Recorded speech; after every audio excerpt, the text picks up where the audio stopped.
just got through 45 minutes of partner announcements. Well, we just asked the chat, so let's see. Yeah, no sound. Everything else, audio is good. Just this. It's just us. It's oh dear. It's been this whole time. We might have to start over. Daniel says they can hear us now. Now, were you guys able to hear me and not them, or you weren't able to hear any of us? I think Kaz couldn't hear you at all. Indeed. Oh, hi, Kaz! Thanks for joining us. We did die a little. Thank you. Now you get to start over. We get to start over. That was just practice. Second. Oh my goodness gracious! I'm so sorry. No, it absolutely happens. Let me stretch. We should do this one in song. So, okay. Oh, hey, I didn't see you there. Thank you so much for joining us tonight for Iron Valor, The Wild Beyond the Witchlight. So I wanted to thank you if you're somebody who's coming back, or if this is your first time here, I'd like to explain a little bit about what the heck is going on. Ooh, I'm gonna feel like I'm repeating myself because I am, but it's all new to you. So essentially, our beautiful blood gods here are you all. We bow before you, we welcome your rain of blood upon us, the players, because Iron Valor is a little bit different. You might be noticing at the bottom of the chat, you should be racking up Valor tokens. Valor tokens help to grant the players luck, the party blessings, and me curses, because there's something very systemically specific about the malice that people hold against me in this game. Just because I'm trying to kill them, you're able to curse me. You gain Valor tokens by simply watching the stream, and if you use the point commands, you can see ways that you can influence the game. That's what kind of makes Iron Valor a little bit special and different from our other shows here. We work our way through official Wizards of the Coast modules, a little homicidally, a little comedically, and with the loving guidance of our blood gods. But before we get into Wild Beyond the Witchlight specifically, I've got some things to yell and scream at the sky about, thanking our partners and the people we love and the people who support us. All right, so I want to start by shouting out our partners. I want to give a shout out to Joint Chiropractic, who's our newest partner. With all the stress of fighting monsters, even adventurers need adjustments. To keep the magic flowing, visit one of the Joint Chiropractic's 700 nationwide clinics, where they aim to provide affordable and convenient chiropractic care to all communities. Answer the call to adventure and get your first examination, consultation, and adjustment for only $29. If you use command joint, you can find out more about that.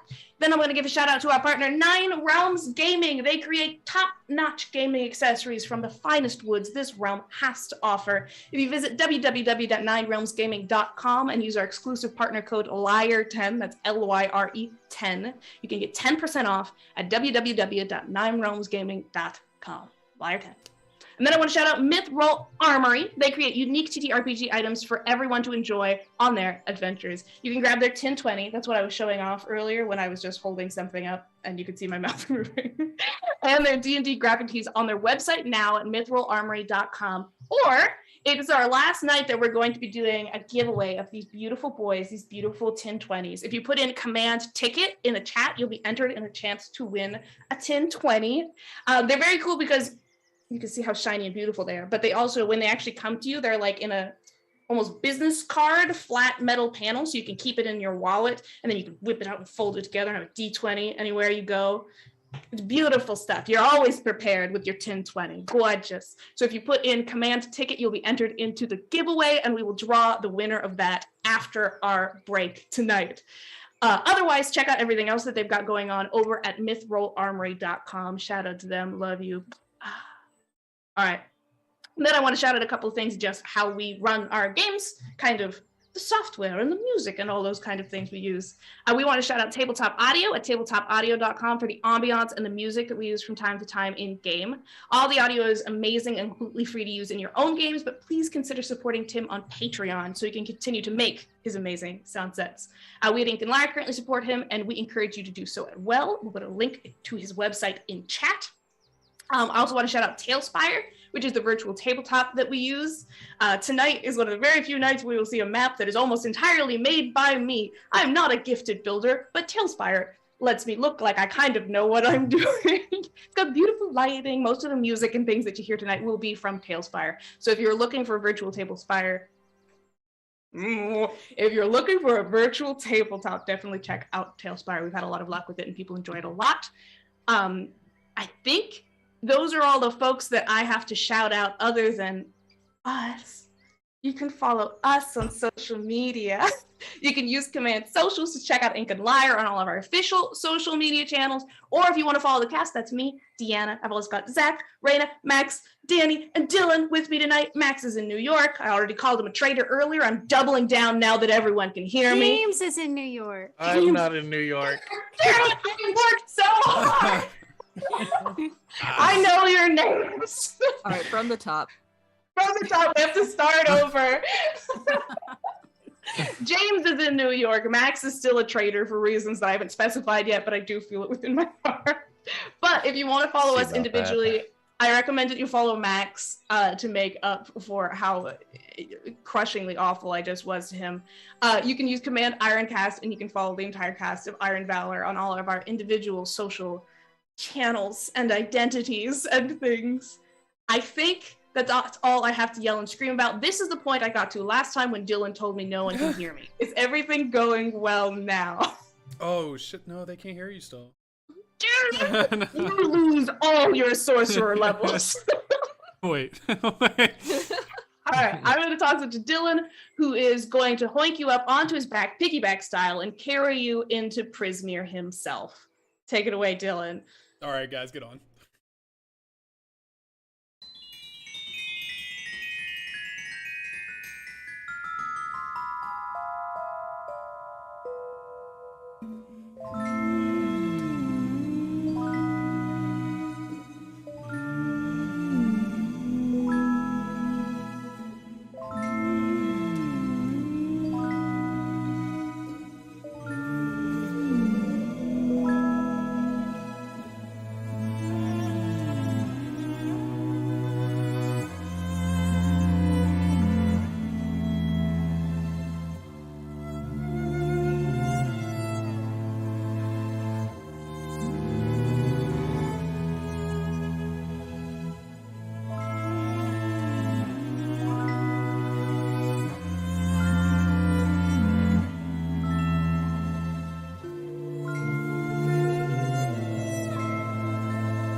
Hello. Hello, welcome back. Okay, we're in an exciting moment here story-wise, because essentially, if you weren't here last week, or if your mind has been wiped in some way that you don't remember the events, allow me to walk you through them. So our beautiful party, the Witchlight playwrights, who all found each other at the Witchlight Carnival, which was really less than a week ago, they've gone through a lot together. They've come to the domain of Prismeer, which is a domain within the plane of the Feywild, where things have gone a little honky. They passed through Thither, land of the present, a vast and fetid swamp ruled over by Bavlorna Blightstraw, lord of the present. They made a deal with her to maybe stop making terrible deals with people and maybe give them all of her stuff, and maybe she wouldn't have to die. They made a deal, is the point. And then they moved on to Thither, vast 100-acre wood of the past, which is beautiful and full of the sparkling golden hour light. Yeah, and these awakened trees and these little mushrooms, and a land of amusement and eternal childhood that's looked over by the loving Granny Nightshade, who just wants everything to be the way that it was. Aren't you happy? Why aren't you happy? All she wants is for everyone to be happy, or I should say now, all she wanted. She was, kidnapping children and forcing them to work at her toy factory amusement park combo, but she thought she was being reasonable about the whole thing. The Witchlight playwrights disagreed, particularly those who had their own stake in things. Lotus's little brother was taken here some time ago, and the others of them just had some friendships with some of the kids that they ended up helping to form a rebellion here. last session, they faced off against Granny Nightshade herself, did not get turned into little plush toys, made friends with a little green dragon who didn't want to blast them with his poison candy breath, even when he was momentarily turned into an ancient green dragon, and successfully killed the hag. Upon this, all the effects of Granny Nightshade's magic were reversed. You saw what had been a flood of stuffed animals, action figures, little jointed dolls, all those toys that had poured into the room and almost drowned poor Bo to death, I believe twice. It was twice that you were almost drowned in toys. Yeah, I was unconscious about 2 times. Yeah. Well, some of those now seem to be looking a little apologetic as they are rising to their feet and shaking their limbs out and growing into the size that they once were. Against one wall, there's a whole band of Haringen, of rabbit folk, a mother and father and a gaggle of young children who are casting odd looks at your own friend, Vincent, who has no memory of his childhood, but looks an awful lot like those rabbit folk. There's Loxodons and satyrs, and a cleric and a fighter who had clearly been through some stuff before they were reawakened in this state. The whole world is coming alive around you again. The ceiling has been blasted out by Cradle Falls, the dragons' momentous decision not to kill you and not to kill his adopted mother, but just to through the ceiling itself. So that beautiful, glimmering late afternoon sunlight is pouring down onto all of you. And some of you have found some things. I will say, Lotus, you are standing beside what moments before was a small scarecrow with lobster claws for hands and a deer skull for a head, who had introduced himself as Clapperclaw, who didn't know where he had come from or what was going on, but he wanted to help you guys because you were so cool. And now he looks exactly like the way you last saw your brother. And Danny, you are standing beside a person that you had thought you had lost forever. Standing beside might not be accurate because she's currently hanging from the ceiling watching down to see what you're all doing. Snechly and little Giza are looking down, keeping an eye on you guys, eyes wide, looking a little bit excited. That was a face you'd never thought you'd see again. Our darling Vincent isn't with us right now. Again, he's the traitor who's in New York. I'm going to say the rabbits will approach him, and I will talk with Vincent later about how that scene will go down. But for the rest of you, is there anything you would like to do? Oh, yeah, go ahead, Dylan. I'm just gonna console my son. Is he still alive, or did he die when everything got reversed back? Oh, the little green dragon? Mm-hmm. Well, he had gone from a massive green, coated in candy, shining green ancient dragon, and then when the witch had died and had popped into that little puppet form that's now lying on the floor, he had shrunk back down into little green dragon wormling and has kind of crawled up onto your chest. You know the way a cat would, just full nails out into your shirt, hanging off of it, eyes wide, terrified, looking around. Oh yeah, man. I was gonna console my 5th son. I'm sorry, I don't have a name for you yet. I know this is a hard time losing your mother, adopted mother, but just take your time. Eventually the pain will leave. Make me a persuasion check if you like. Let's go. Nora's just gonna wonder how many times Alistair's parents have been murdered in front of him and just... Persuasion check, 18. 18? Okay, go ahead and make me a wisdom save. Oh, shit. Oh. He's dead. Wisdom save. Yeah. Natural 20. Natural 20? Okay. So you see little Cradle fall in your arms, kind of looks up at you. You can see that he's kind of shrinking against you. He's definitely looking to you as a point of comfort right now. But he goes, I have a name. My name was Cradle Fall. He's kind of like looking down and over at what was once the woman who hatched him from an egg. I'm sorry. I guess it was presumptuous of me. I guess we can keep the name Cradlefall if you want. I thought, I don't know. I thought you might want a new name, but we can keep Cradlefall. Cradlefall is a good name. Want me to start? Don't know. I can introduce you to my son Alexander. He's also green. All right. You can just I'll take you to him. He's not far. He's always close. No? I want to. Can I stay here? All right. I'll bring. Yeah. I'll bring Alexander here. Okay. I go outside the room to go find my other son Alexander. As you exit that room, the others of you, I don't know if you look over your shoulder, but you can see that this little green dragon kind of goes down the pant leg and then waits for Alistair to leave the room. And then if the puppet is still on the floor, you're going to see kind of curl up around the little puppet. Kind of. There's a lot of feelings happening in this dragon wormling right now that it doesn't know how to deal with. But it's going to wait for Alistair because he trusts Alistair and Alistair is his friend. I love him.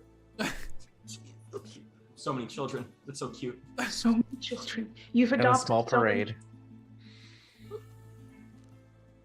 All right. I mean, I don't know if anybody else wants to do it while I leave to go get my pet Alexander, my boy, my son. I mean, duh. I had things to do, Go ahead, man. Go ahead. like tackle my brother and hug him. Yeah. Lotus is doing his best to keep his face out of sightline because he's definitely crying. It's just kinda Are you okay? Say what? Are you okay? Yeah. Do you remember, Sasha? Are you? You can make an insight check. Oh God, no! Hang on. Fuck. That's a natural 1 for an 8. And that one isn't an automatic fail, and an 8 isn't a terrible roll. I'm going to say you're kind of overcome by feeling. What you see is a kid who wants to say whatever you want him to say.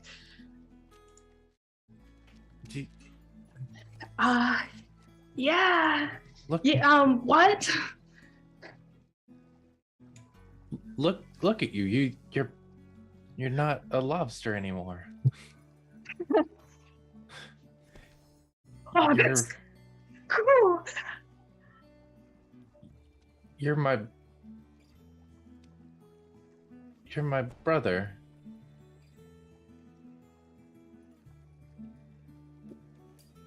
Cool. Do you not? Wait, what is your name? Kind of wife. Sasha, right? Oh no.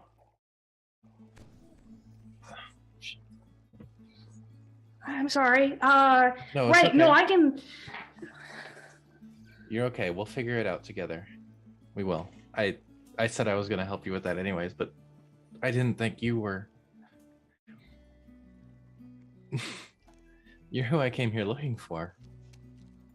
Oh, yeah, that's right. You said you were here to save somebody, right? Yeah, my brother, and that's you, it turns out. Oh, cool. Oh, that's cool. He's gonna jump up and hug you around the neck as well. He seems really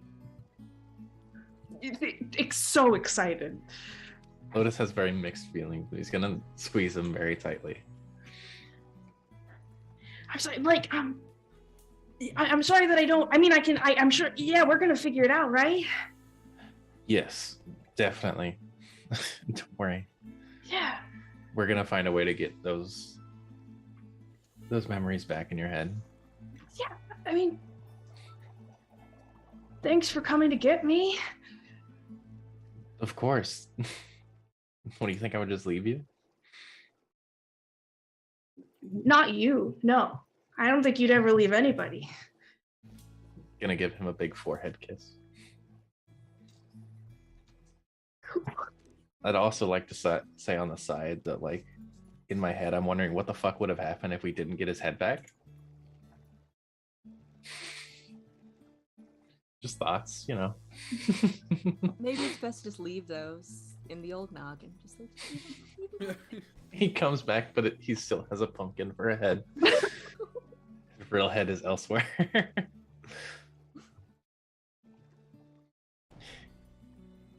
Well, this is unusual. Maybe the unicorns can help us. They have really strong magic. Maybe they can heal whatever happened. We don't have to worry about that now. Now I have you, at least, and we're gonna get you out of here and take you back to Dad. Have a dad? We have a dad? Is he cool? He's a dad. I mean, he's not. Apparently he was cool. He showed me some of the pictures in his yearbook, but like now he looks like a professor librarian kind of guy. He's very nice. I think you're probably cooler though. Yeah, probably. Alright. Is there anything anybody else wants to do right now? Yeah, Snood's gonna like scramble up to the. Are they on the ceiling or like the wall? Yeah, they essentially went through the wall to get up into the ceiling. And Yeah, there's Slechny and Giza are both just sticking their heads out looking down at you guys. Snood's gonna scramble up to like the wall and into the ceiling and just tackle Giza. Giza! Are you okay? Yeah, I mean, I'm fine. Did you see that guy? He went unconscious like 5 times. Yeah, if it wasn't for you, he would have died. Thank you. I'm very good at everything. And also, who are you? I'm like Snugach. Don't you remember me? You were in my gang like a long time ago. Not that long ago, just like 20 years ago. Not that long. I'm like 2. Yeah, I was 2 until I wasn't. Weird. I mean, I met you like right a minute ago, like in the ceiling, but I don't. How did you get here? The ceiling? No, I mean like how did you get here? Like in Thither?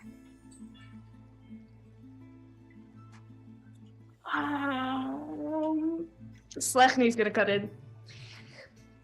Giza's been here before even I was here. I'm pretty sure that Giza was actually born here, which most of us aren't born here, but I think Giza was born here. That's my theory. Well, I know Giza wasn't born here, but Giza was with me. But, well, thanks for taking care of her anyway, I guess. Yeah, I tried to do it. I mean, you did a good job, Slachny. Without you two, we wouldn't have been able to do all this. Thanks. I mean, thanks, yeah. No, I mean, like, Slechny's pretty cool. Like, I mean, they did totally leave me behind when they were running away that one time, but, like, that happens, I guess.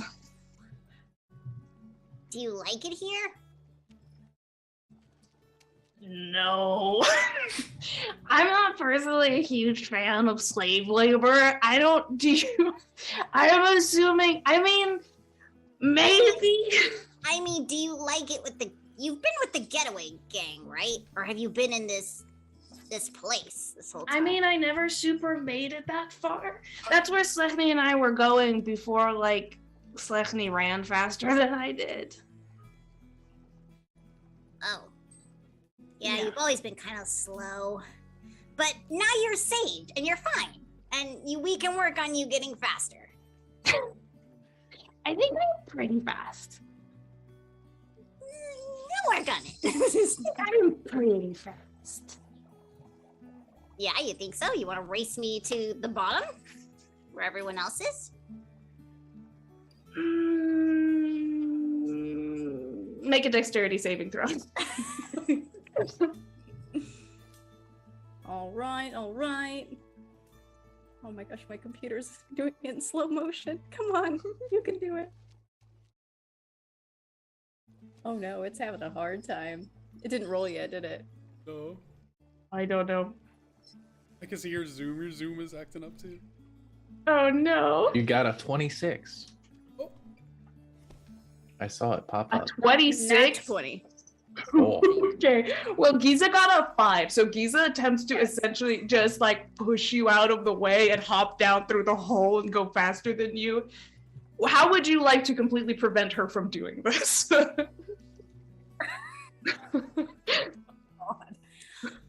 I think Snood's gonna like, since I got a nat 20, I think Snood's gonna like trip her. And then as she's falling through the hole, Snood's gonna like catch her and slide down on the way down and be like, See, still slow. Okay, I don't know if I'm slow. I think you're just super fast. I'm gonna do it again. I'm gonna do it again, but it's gonna be going back up because your fat ass can't fit in the hole. Let's go. Yeah, you think so? Yeah. Fine. We'll see about that. And she will continue losing at you in racing perpetually. You guys all begin to hear outside, unless Alistair, did you want to do something when you come back with Alexander? Yeah, I'm gonna introduce him to Cradlefall, Okay. and I'm gonna attempt to put him and his doll on top of Alexander. It's very much when you have two cats meeting each other for the first time, where they do the nose thing of, like, Alexander is a lily pad, so there's not so much a nose touch, but the dragonling does poke his nose up, take a sniff, go back down. Alexander just very gently lowers down to touch faces, and he'll kind of coil the little puppet up in his tail and bring it alongside and look up at you and do the 1 foot on.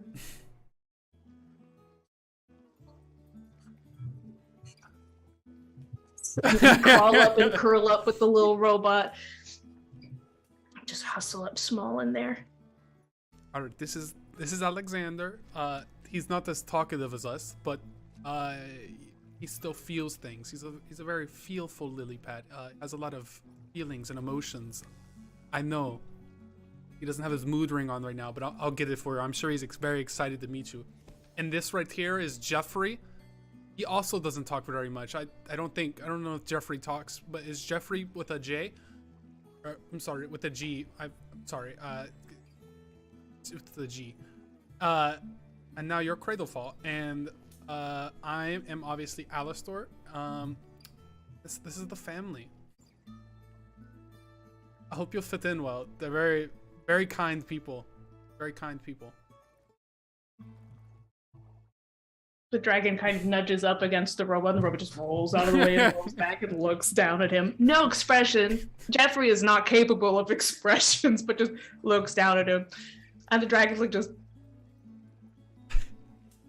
And he seems like it might take a minute, but he is putting in the effort to get to know his new brothers, who are both inanimate objects. It's okay. I'll have you know Alexander isn't an animate. He moves all the time. And he has feelings. That's true. That's true. That wasn't fair of me. You're right. You're right. He's very animate. He just doesn't have a face. The dragon's like, I made a terrible mistake. Is there anything that, especially that Nora or Bo would like to do in this space? I guess I would like to address the crowd of people who just spontaneously came back to life. They're milling around. A lot of them are hugging each other. Some of them appear deeply confused. There's a lot of chatter and conversation happening in this space. Okay, guys, I know you've been toys for a little while. There was an evil witch who turned you into toys. You know, some of you might be aware of that, some of you not. Maybe some of you are kidnapped. It doesn't matter. The moral of the story is it's going to be okay now. We took care of the witch. She's not a problem anymore. You're under no threat, you know, as it's going to be okay, guys. There's a carnival outside. You can go outside. You can eat some corn dogs. You can eat some cotton candy, everything. It's going to be okay. You know, take your time. Say hi to your family. Hug your loved ones. We're here if you have any questions. But yeah, you're safe now is the important thing. Go ahead and roll me a performance or a persuasion check. Ooh, okay. Well, performance, obviously. 'Cause I got that plus D8 to that. 19 plus 9, which is going to be 28, I think. 28. Yeah. Okay, so even when you are you like moving into a position? Are you standing on something, or are you just starting stand to? on top of the? I'm gonna stand on top of the table that's like right here. You know, there's the wave of toys that were just like all around. I'm on top of the table, and I'm like, okay, guys, you know, it's gonna be okay. Yeah. As you're speaking, like they're all looking up at you. Some of them with these big wet ass eyes. They're going through a moment, and they're looking up at you. And a couple of them start to applaud, and then one of them, you had seen them before in a little diorama where it had been like the cleric over the fighter whose arm was on the other side of the room. You can see now that the fighter has kind of, it's healing up, it's regenerating very slowly here because the cleric finally got to do their job, but the cleric like raises their sword to the sky and says, 3 cheers for the veterans! And the crowd goes absolutely nuts for you guys and cheers you guys on for what you have done. It's okay. It's nothing. It's all on a day's work. We're here for you. Don't worry, guys. What did they call us? I didn't hear you. The Liberators. The Liberators. That's great. Okay. I love it. Oh, one of them up front goes, do you want to crowd surf? Yes. And they start carting Bo across the room, and they just carry him back and forth for a while. You'll eventually have to make them put you down if you want to stop being carried around by people. I love the attention. I haven't had attention in years. This is great. I've never had attention like this. I'm enjoying it. There's like a teenage satyr girl who's like, I'm never washing this hand again. Oh dear, that's gross. That's gross, but thank you. All right, Nora, is there anything you'd like to do? Yeah, Nora's just gonna fight her way from where she is on the stairs over to Lotus to see how they're doing. See what's up with Clapperclaw, who's no longer Clapperclaw. Significantly less lobstery. Ants. Wow. Well, you're certainly different, aren't you? Yeah, it how turns do out you this is feel? my brother. Well, how do you feel? How do the both of you feel? Could I introduce you to my big brother, Lotus? He's adorable, but also he doesn't remember the time before he was a scarecrow still. Oh. So that's kind of a mixed pot of things going around. She looks back at all the other families. Well, they seem to remember. They also weren't turned into living scarecrows. They were just turned into dolls. So we're gonna figure it out. I'm gonna talk to Ken, and maybe he and his wife can do some restoration stuff. I don't know. Yeah, I mean, she might have just put that part of your brain somewhere else, and we'll just. What? I don't know. I don't know how this works. I've never made a scarecrow out of a person, but we've got the whole house. We can look around. Maybe we'll find something. Yeah, I can search for stuff. Except for the second floor, which got blown away. Oh. Well, yes, of course, stay away from that, but I'll help. No. I'll go search right now. Bye. Probably shouldn't go look. Oh. He's Okay. gonna jog away. He does like feeling useful. It's very sweet of him to be helping. Yes, However, I'm very stressed that he's not ever going to remember me. I'm sure it'll just take some time, and A lot of magic. I'm gonna be honest. I don't really know. There's not really a lot in these pamphlets for what to do in this situation. Well, considering I've been a cleric for like 2 days, I have no idea either. I mean, we could ask my sister. Is that we just ask her for stuff and she just like does things? Is that She's how not it like works? Santa Claus, but if she. So she might do things. There's like it's like And she might, like, gambling. send you on a quest or something. Whatever gods do, you know. So maybe she'll point us in the right direction. Yes, that. Okay. She will work in very strange ways. Okay. Sounds great.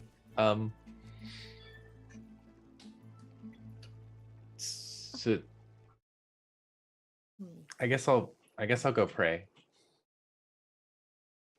Right. I will comb the pamphlets. There has to be something. Didn't you make those pamphlets? I mean, I was kind of in a devoted haze at the time. There might be some things in here I don't quite remember. Oh my god, we're screwed. Okay. I am a chosen warrior of Methista, and I will figure this out. Just keeps flipping. These are very long pamphlets. Beautiful. Hey guys, I got bling. Snoot's gonna come down, gripping like Giza's hand, like not wanting to let go. And then he like shows, I don't know, I apparently have rings. Ring Yeah, pops. you've got 6 rings in 6 different colors. Red, orange, yellow, green, blue, and purple. And they're ring pops. I have 3 on Yeah. each hand and I lick all of them. Who wants one? Which one tastes like Wisdom. This one is like persuasion. Let me see.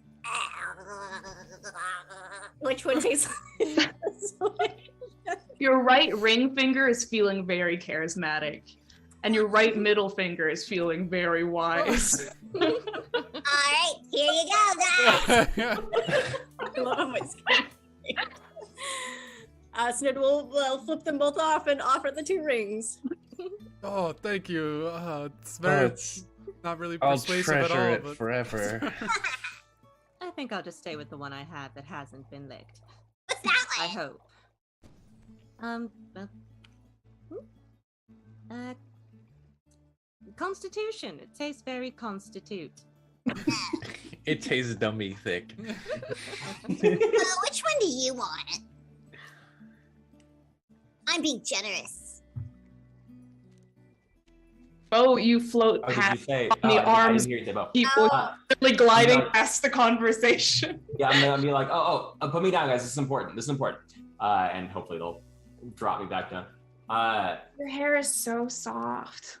It's the moneymaker, honey. So what's happening, guys? We got ring pops now. Ring pops. Which one do you want? He's gonna hold them up and they're like dripping with drool.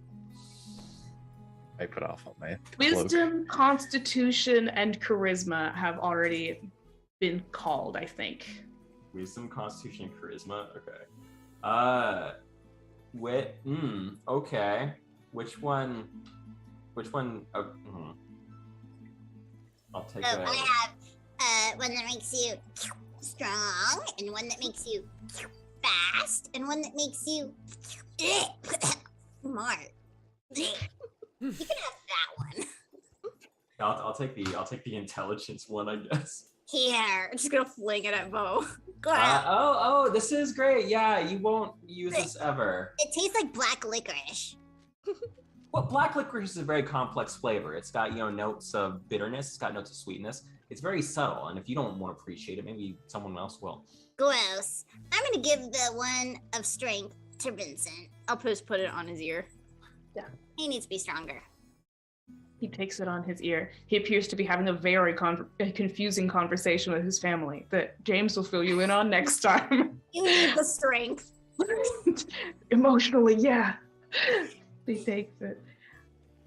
Is there anything that you guys want to do in this space? Because you're about to start to hear things happening outside, but I don't want to cut you off if there's things that you want to do. Can we search the space? Outside things. I'll look at adopted child Cradlefall, and I'll be like, "Oh, I know just the thing we can go do. I heard there's a fun carnival of sorts outside, and seeing as how everything's different now, we can go see how much different this carnival is. There, There's stuff there. Go look at it. Me and you. He blinks up at you, and he's gonna nod at you.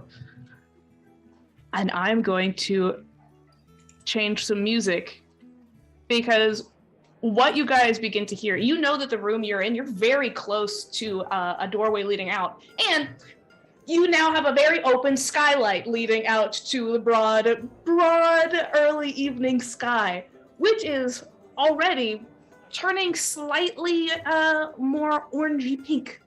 It seems to finally be moving forward through time. It's beginning to be fully evening now. And what you hear outside is the tuning of instruments. It sounds like maybe a 5-piece band, something like that. Somebody plonking away on a piano, somebody... That's what an accordion sounds like. Don't worry about it. And there appears to be music starting up. You hear, Mom? Toby! From outside, you hear the voices of people starting to raise up in chatter. You hear people starting to run around. You hear a goblin's voice going, dirt! If anybody wants any dirt! Dirt for sale! There seems to be a lot of sound and activity happening outside.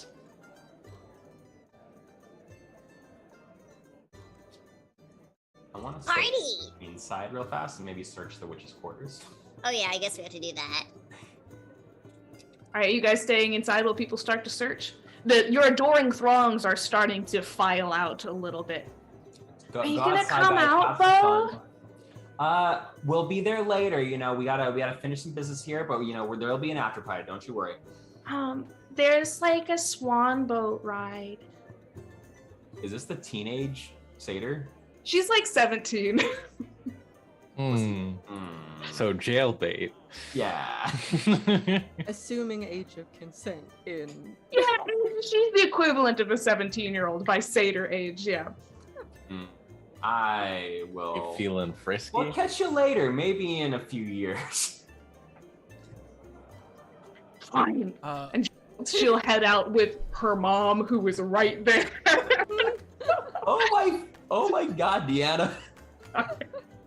But the others will start spreading out. There were people, if Bo is looking to flirt with anyone, there are also adults within this room, but everyone kind of went through things, so it was most of the teenager who was behaving in that way. Like the mom.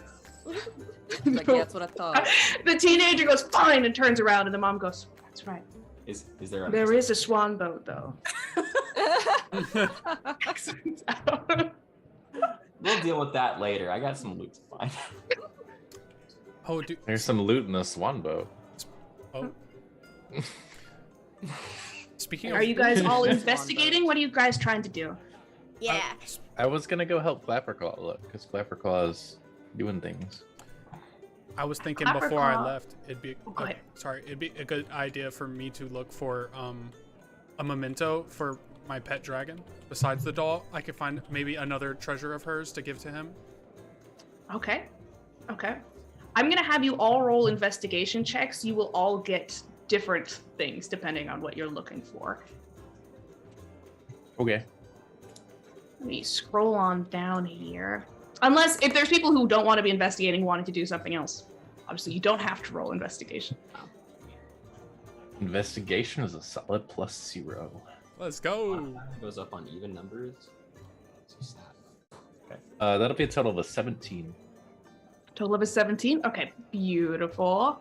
I got a 16. Natural and dirty. Natural and dirty, perfect. I love those natural dirties. I got a 9. 9? Okay. You're stuck a little bit in that doorway watching that satyr mother-daughter can cook. This isn't something that happens in real life. This did not happen at the TGI Durance Day. Yeah, no. I got an 8. Do I want groupies? Is that how this works? I don't know. Right, Snudgak with your 8, you essentially, it's, you are rifling through stuff in the cabinets with, Slechny and Giza, who are just, like, tearing their way through things. They grab stuff like bolts of fabric that are definitely worth money, sharp scissors, some toolkits and stuff like that, but nothing that's too specific. You're mostly enjoying how much can you fit in your pockets at the same time. I bet I can fit more in my pockets than you can. That's And Nora, were you investigating? Apparently not. Are you still looking through your pamphlets? Yeah. And Okay. I'm not finding anything because that's a 4. I would have you roll a religion or an arcana check for the pamphlets. I won't count that as the same roll as investigation. I'm going to say your 4 comes from you're looking around, but you've got the pamphlet in front of your face. Oh, that's so Good. much better. 22. 22? Beautiful. I will come back to that in just a moment. Lotus, your investigation was a dirty natural 16, right? 17. 17? Oh, beautiful. Okay, well, as you pass by Snudgach and Giza, who are stuffing like alchemist supplies and like carpentry tools into their pockets, little nesting dolls and things like that, you work your way up looking for Sasha, not Clapperclaw, who seems to I have keep wanting to say the disappeared same into the thing. walls somewhere. He's ducked into the walls and kind of skittered up. Okay. Do you just wait for him at the base there? I mean, he was looking for stuff, so I was gonna look for stuff. Alright. Well, at the base of the wall he went into there's still that large desk that Bo was just standing on. You kind of sort your way through the drawers and go, is there anything interested in here? And you do find a couple of things. You find a jar of iridescent glass eyes that appears to be mainly decorative. And then she has an absolutely beautiful long black feathered quill with a bone tip. Doesn't seem to have any kind of ink jar or anything like that. It's just the quill by itself on the desk. Well, that would be great for writing in my star journal. I'll take it. And then kind of in the drawers there alongside that, you see 3 rolled up scrolls. Those look important. What do we got? You can open scrolls without using them, right? Yes. Okay. I will say, I know I'm usually a big rules as written person. I am a huge fan of making scrolls a little bit simpler. Essentially, a scroll is a one-time use of a spell. You don't have to have it in your spell list. You don't have to be a casting class. Anyone can use a spell scroll, but it's Okay. one use. Yeah. You open them up? Yeah, I'm gonna see what they are. All right. They're written in very fine, curly hand, little doodles in the margins of flowers and fleur-de-lis and the like, definitely prettied up. What you have is a scroll of Speak with Plants, Alarm, and Skywrite. I know 2 of those spells. Okay. So you said Alarm, Skywrite, and Speak with Plants. Yeah. Cool. I'll put those in the chance board. All right, and that's what you find when you're looking around. Alistair, if you're looking for something that might be special to her.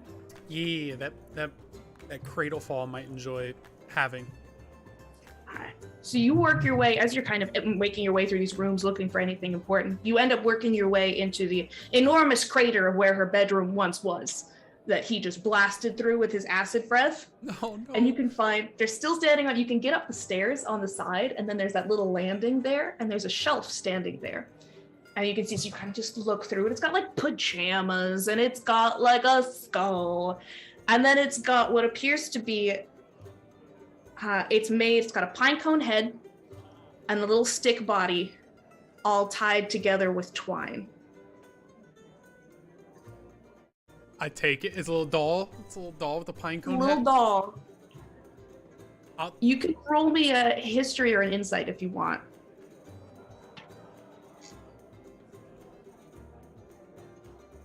Do some insight. 15. 15. This is more because I'm not sure if you remember, Dylan. You have seen this little doll before in the little thicket of memories. You remember that the little white-haired girl had made a little doll Oh my for Bavlorna when they were little. God. Dude. I did not remember, but now I do. But I will take it to him, and I'll be like, look what I found. I'm covered in like ash. I'm like, I thought before we went and had festives, I'd try and find something for you, seeing as this may be the last time we'll be here. Possibly. But I found a very cute doll that your mother made when she was little. I saw her do it in the thicket of memories. We might be able to go visit that too, and you could see her then maybe. But I thought you might like it. Can I see it? Oh yeah. There you go. And he puts the little puppet in the middle of the lily pad, and he puts the little doll in the middle of the lily pad, and he does that thing the dogs do where they wheel around a couple times, and he begins his own little horde on Alexander's back. And then he'll look up at you. Give me another wisdom save. Oh shit. A 5? So what happens in that moment is that Cradlefall looks up at you, big old dark green eyes. Thank you. And kind of crawls up your shirt again, full claws out again, and curls around your neck like a little scarf made out of a dragon. And as he is doing that, you can see kind of in your vantage point here from one end of the room with everybody thinning out down the hallway, there is Giza and Slechny and Snudgach are tossing things into their pocket, and you can swear for a moment that there are long silver threads pulling at Giza's shoulders, elbows, wrists, and joints. That's all you see. That's all I see. Dylan, you gotta stop this shit. Well, you know. I'm about to go for your son. You better control. My son's chilling, dude. You better stop that right now. My son would never do this. But I know someone who might. You gonna let us in on that knowledge, or you just going? What do you want me to? You guys want me to? I told you about the strings. Y'all know about the lines? They're everywhere. Yeah, but we can't see them. Yes. But we got lines. Are there more lines? I thought. Did we deal with the lines? What are you talking about? It's like shoving stuff in their pockets. Just seeing some more silver threads, but this time it's on that one right there. The Giza? That guy? I don't know their names. Yeah, that's Giza. I don't see any silver threads. Slechny! It's on that one. Can you not tell us Giza. apart? I don't. Do all goblins look the same to you? No, but I don't know you. You know. He is a naked You know bald goblin Slack? right now. No. We're like acquaintances, all right? I didn't like commit them to memory. Like I have people that I care about, which are like you guys and my children, and then there's people that are like, Oh, that's so nice. oh hey, You care about us. well not you. Oh. I have an Wow. idea. Noted for later. Us? Okay. I That's guess. gonna try and take the scissors and snip over like Giza's head. Does anything happen? No. Make me a wisdom save. Not you, Alistair. You're good, I Danny. got a 7. A 7? They almost seem to wiggle in the air for a moment, but then they hold completely firm. Let me check something real fast. You can see suddenly in your peripheral vision, little silver thread. On me? Do you turn to look where it is? Yeah. Very fine little silver threads on the little snout, little shoulder blade, Oh! little tail. Can I break them? How do you try to do that? With my hands. I want to rip the thread apart. Yeah, man. You try, they are incorporeal. Whoa, Alistair, you're jumping around a little bit. You right? Did it work? Did it work? Snip, snip, snip. No, it's just dancing around. They're not really like touchable. You guys can't see these? No. They're everywhere, on everything, on everyone, as far as I can sometimes tell. May I make an Arcana check to see if I can see them? You can make an Arcana check. It might not do exactly what you think it does, but you can make an Arcana check, certainly. They Alright. make us do things, or they just on us? 10? 10. You can't see them. You believe that he sees them and that it's spooky as shit. Are they? They're on, and they're on everybody. They on everybody? I know. you've told right me now. Not right now. Because before you've told me they were like all my party members. You've seen all different members of your party before, yeah. And they're not there now? You can't see them there, no. Well, they used to be on you guys, but right now they're not. They're on Cradlefall, and they're on Sleckney. So we don't have a problem on us. We can help them. Wait, so they're like connected? Yeah, like puppet strings. They're on their joints and stuff. Like,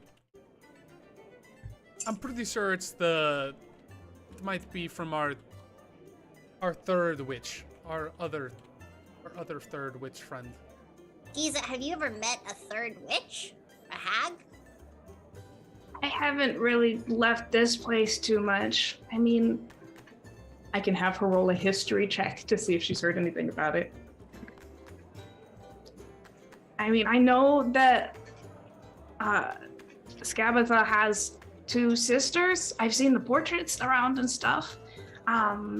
She's I the know. creepy one with the no face that we've been seeing. Yeah, I don't care for that one.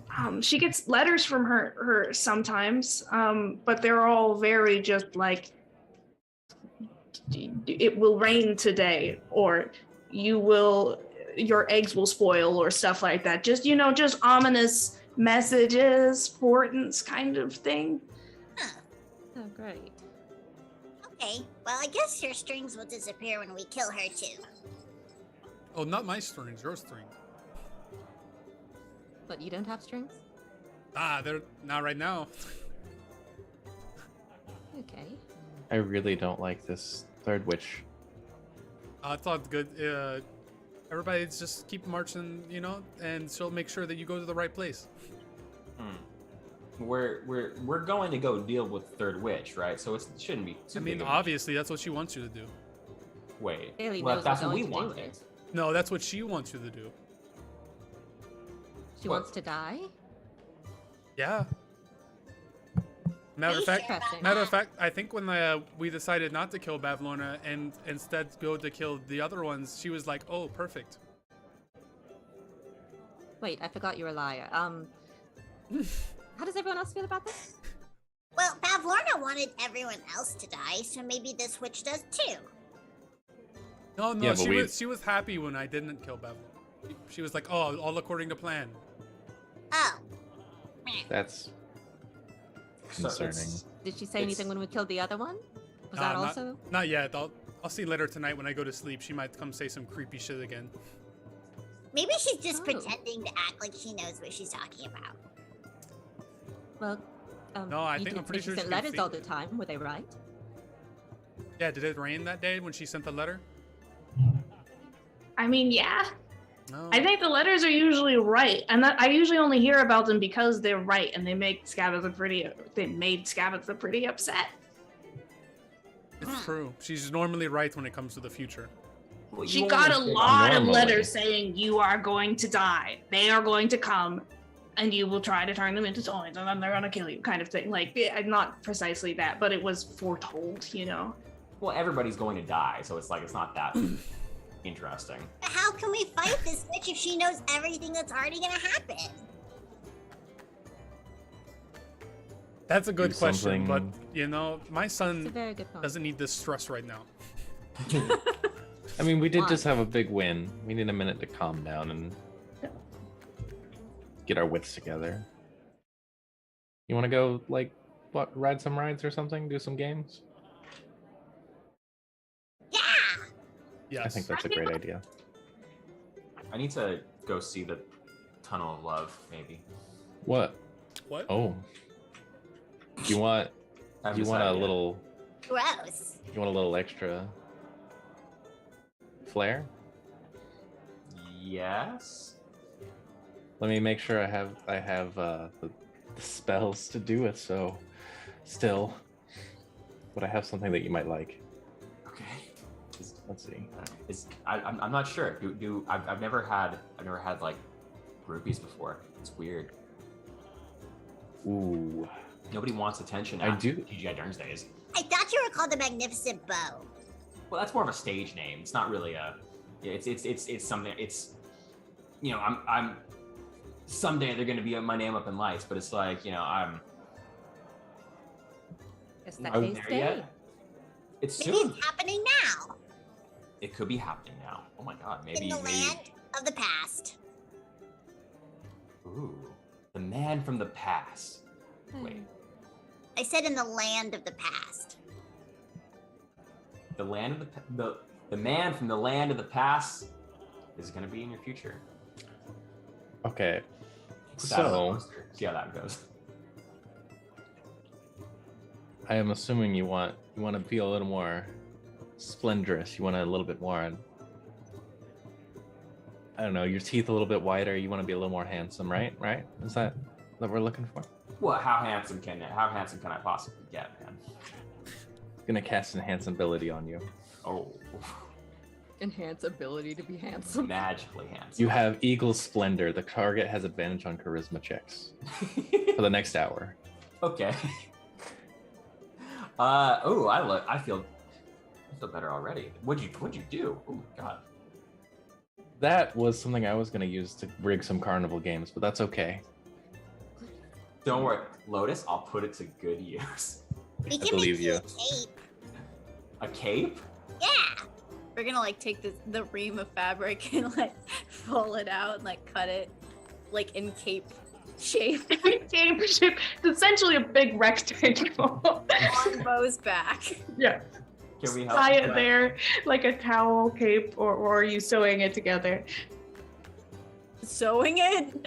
No, I'm ripping holes and tying little knots into them because I don't know how to sew a Can I goblin. help with this to make it go better? Oh, I have mending. I'll just. Yeah, do the mending. Oh yeah, we can both do that. La la la. Team la. effort. Oh, you Ah. sing when you do yours. I'm gonna say one of the three of you can roll me a performance check with advantage to make this cape. I feel like that's the closest thing to. Right? Performance check. You can make an argument for it being another check. That's just all I can think of for it to be. I'm good at it. Yeah, Just to I'll make a help. cape, To make the cape. Yeah, because there's not a art a check. crafting. You're check? performing femininity and feel you're like- making a cape, so. You're Sur- performing gender, yes. Yes. I feel like survival would be reasonable, right? Because you're I think you're it's making sleight a of cloak hand. out of stuff. I don't think it's. I feel like it's definitely not sleight of hand. I'm going. A survival makes sense to me. If you want to do survival with advantage, that's fine. Cut a straight. I'm waiting, go. guys. I'm waiting to be beautiful. What's Come your on. survival? You're plus just standing 7. there. Your Minus hair is 4. blowing in a non-existent breeze as they're just building you this long cape as you just Oh stand. my! You're about to have the most beautiful cape you've ever seen. Oh, let me know. Let me know. What do we have? What do we have here? Fire's magic. Da da da da da. Wisdom or survival check. Yes. Okay, cool. I get to add a D4. That's what I was checking out. Oh, Let's go. Okay. So that's a 23 plus 7. So a 30. Describe this cape to me that you guys built together.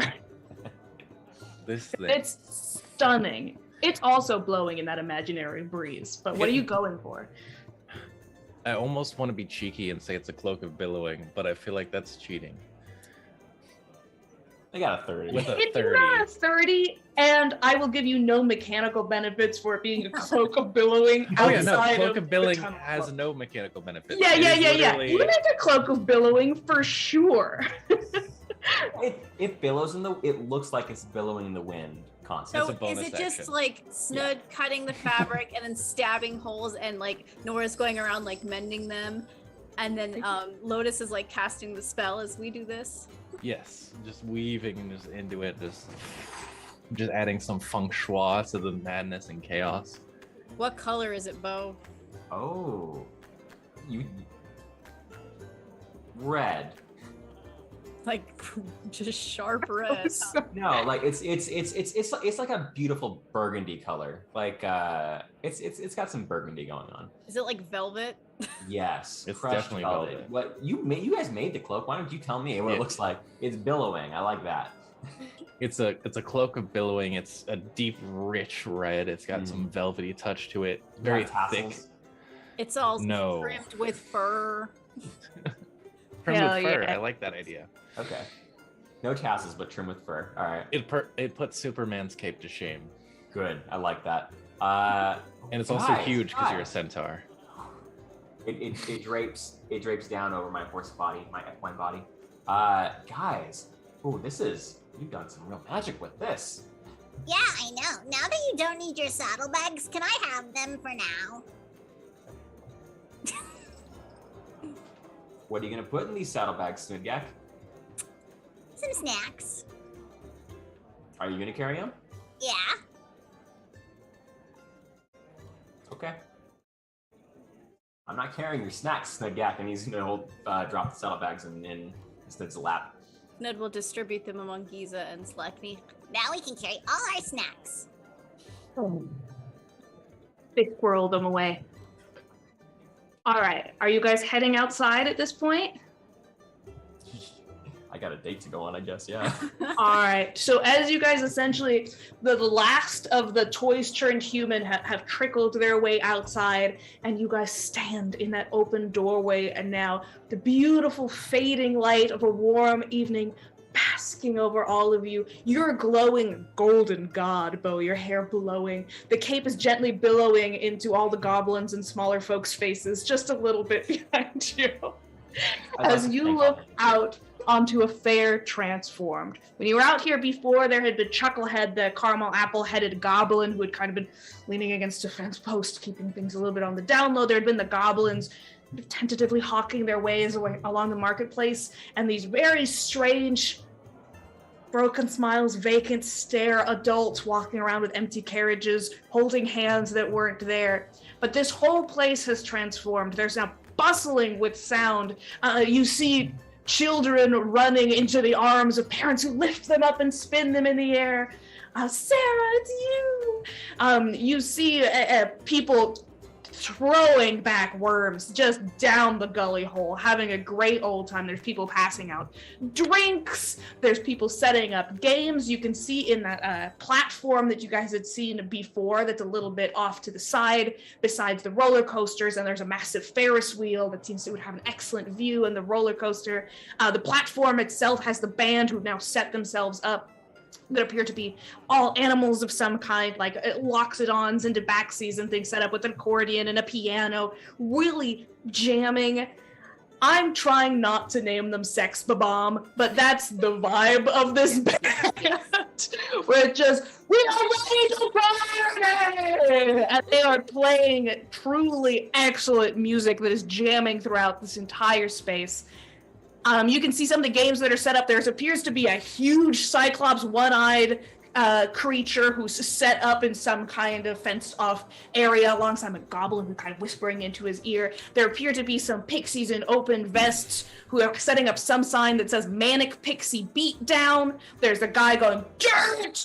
Dirt! Things are opening and ready for business. And I think that is where I'm going to bowling ball us to break for now. Alrighty. We'll be back shortly. Frostwane, Lamentium, Floortide. These Zodiac-inspired powers and more await you in Stargazer's Guide to Aurora. Available on DriveThru RPG. Destiny is calling, adventurer. Look unto the heavens. Your story is in the stars. Well, hello there. Of course you came to the grand dwarven city of Digbrand to see me. Ma Belle Pebblegrit, tale extraordinaire to kings, queens, heroes, and legends. Have you gazed upon my latest masterpieces? Yes, this one for you. Don't you see how it calls to you, speaks your name? You are gorgeous, darling. The colors, the line work, the gods weep in the presence of your beauty. No one has looked more stunning in a pebble grit design. Please, I cannot bear to gaze upon your perfection for too long. You can find this mesmerizing merch at inkinliar.com. Go and unleash your fabulosity today and help support Ink and Liar. Do stop by my shop again. You simply must tell me about all that adventuring thing. Well, ta-ta, darling.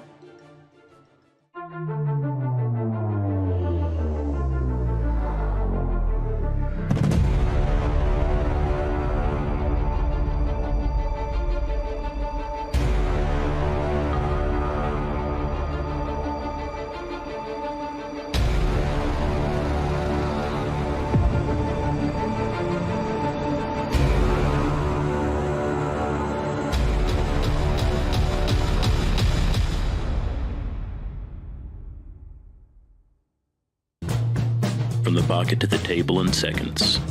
Never forget your 1020 at home. Only at mitheralarmory.com. Extra, read all about it! What's that you've got there, mister?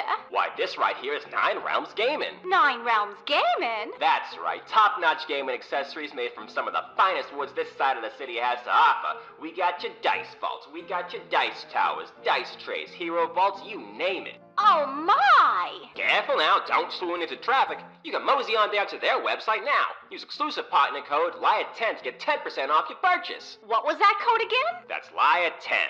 LYRE10 at 9realmsgaming.com. Hurry, they're selling like hotcakes.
Hello.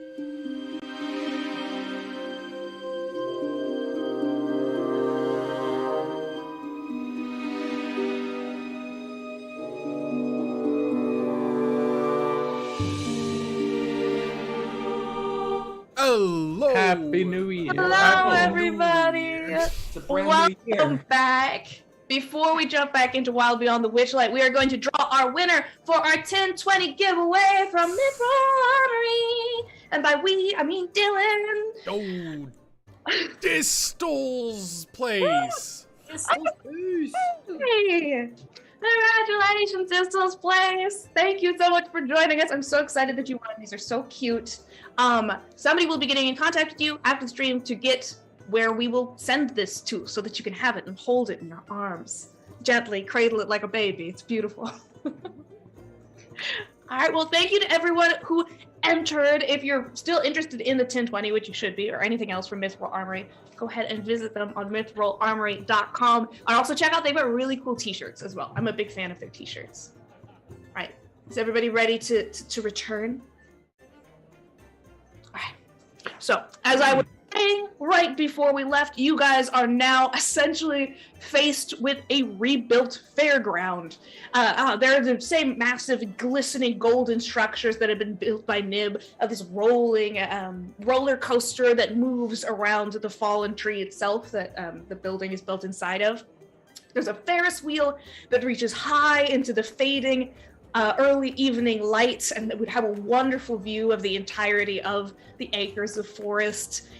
There are still the goblin market stalls set up. There are games set up. There appears to be some kind of worm-eating competition. I know that we have somebody who's nose deep in Mephisto pamphlets. I've not forgotten your 22, and I will get to it in just a moment. But before I do that, faced with all of this, and of course the performance that they're just finishing off a song right now, is there anything that you guys want to do right this second? Yeah, I was gonna find Sasha and see if he found anything, and then also take him into the fair with you. Sasha kind of just pokes up behind you. Holy shit! Don't do that. Oh my god. Sorry. It's okay. That was very good. Do that some more. What's up? Well, I got some stuff, and I wanted to show you the stuff, and I also want to go over there. Me too. I was gonna take you over there. What did you find? I found, and he's just fully going to be walking out into the fairground with you behind him at this point. And he pulls out what is essentially, he's got like a stack of just big old journals, leather bound, canvas bound, and they all appear to be empty. Okay, so what I was thinking, because you kind of do the thing with your book, right? Yeah. Uh-huh. Yeah. Is that like genetic? I mean, I kind of learned it from Mom, so maybe. Cool.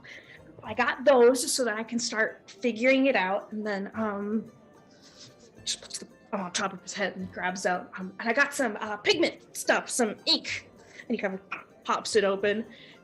It's in very fine, like it's like a little tray, but it's in like a dark, the dark redwood kind of thing, finely engraved on the top of the same folktale carvings that you had seen on the doorways. It's very expensive looking ink and paint that was very clearly used for something very specific. You have a very high passive insight. You assume that this is some sort of either, maybe it's just extremely expensive, maybe it's magical, maybe it has some other sort of special purpose to this pigment that he has grabbed. It's interesting. Okay. Did you get that, I assume, from somewhere deep in the witch's house? Yeah, pretty much. I mean, I looked upstairs first, but most of that was like gone from the cat dragon that Alistair's That got exploded now. the roof. Yeah. I know. what you mean. Yeah, but I found this. It was essentially behind, where there was like the big old cobweb thing in the wall. It was like under the floorboards in there. That sounds like it may, and don't get me wrong, super cool that you found it.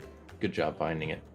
May not be good for starting a star journal, because it seems like it could be used for some kind of magical thing, and I don't want you to explode. But what I do have, and he'll reach into his Jansport, because he's been keeping everything in there at this point. He has a couple of spare ink bottles because he uses those to write in his own journal. He'll pass him one, and then he'll give him the very fancy quill that he found. Ooh, cool. So if you want to start jotting down constellations and stuff like that, this one was Mom's before. Well, we didn't see her again, but I'll let you start copying the constellations on the front and teach you how to make one. Just don't use the ink you found, because I'm scared of that exploding. If that makes any sense. Yeah, no, that makes total sense. Can we go on? He's gonna look up at the Ferris wheel and where it goes up into the sky. I don't know if being closer helps. You want to go look at some stars? Is that okay? Let's do it when it gets dark. Let's go play a game or two, and then we'll get on the Ferris wheel, okay? Okay, yeah. Cool. Lotus is going to take the special ink and quill or whatever he had, and tuck that away for now. Okay. And then you can have the stuff that's definitely not going to summon demons or something. Okay, excellent. He tucks those into his pockets. He seems to have found somewhere in the house, like a backpack, a knapsack that he shoves his... He doesn't need this many journals. He's just feeling very motivated, putting them back there. My little adventure. All right. Is there anything else anybody else wants to do? Because it sounds like he's going towards games. Yeah. My plan, shockingly, is gonna be to ask Cradlefall if he has any favorite activities that he sees and wants to try. Oh, that's so cute. God.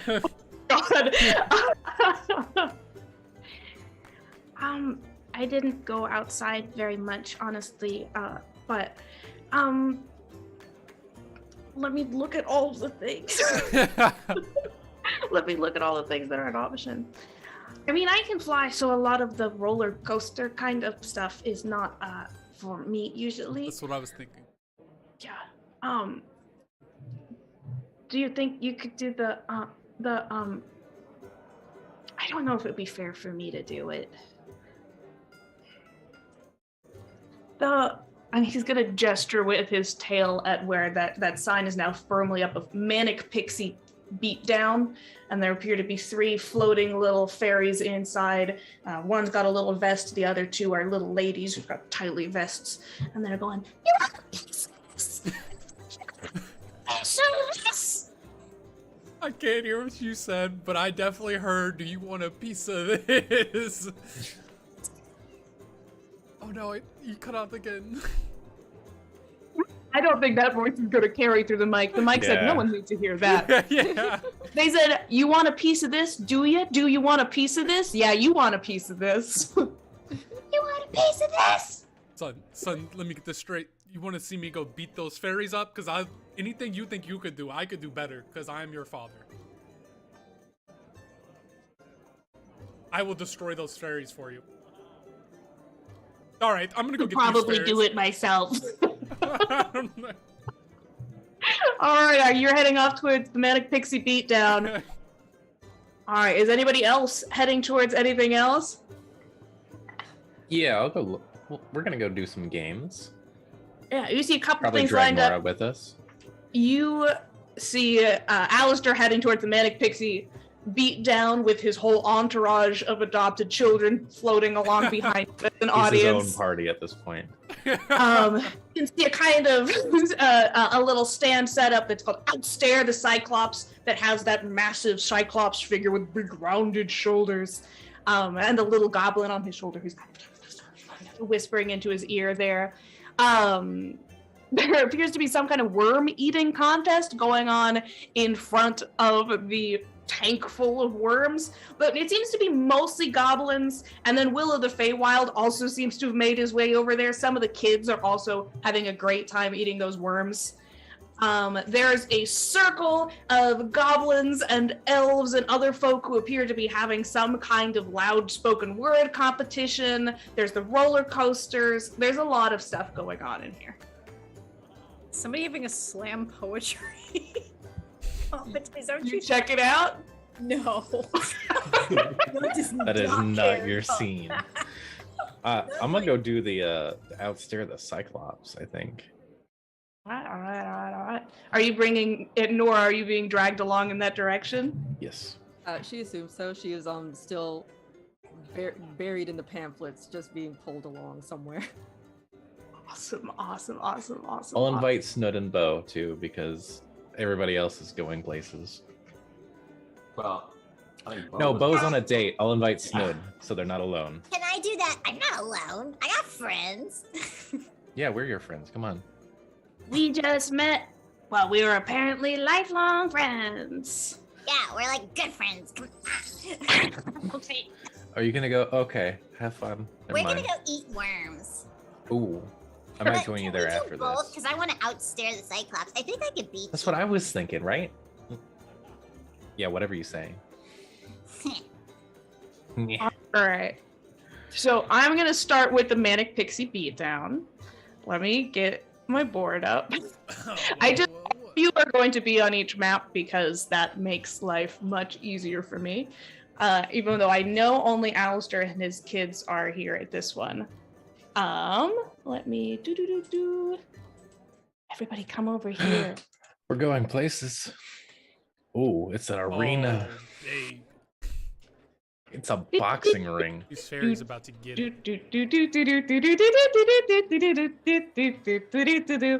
Is that Mario? Yeah. I'm about He's to just a Goomba pretty stomp little him. guy. Goomba stomp Copyright these free pixies. Mario is what it was. From the top row. So, as you approach this, you're going in, you've got your little draggling around your neck. You've got Alexander and Geoffrey, who are just kind of gliding along behind your ankles, as always.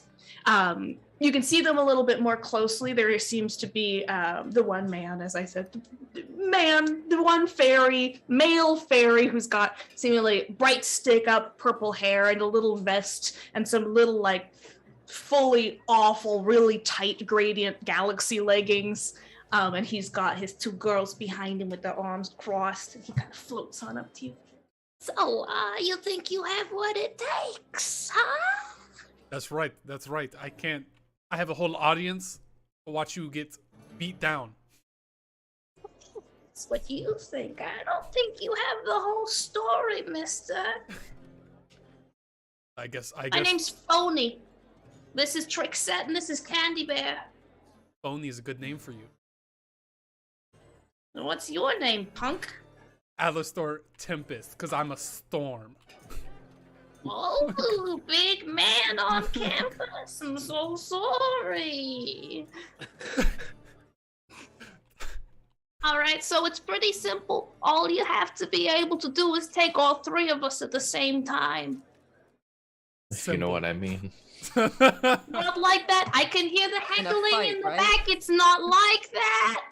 In a fight, right? In a fight.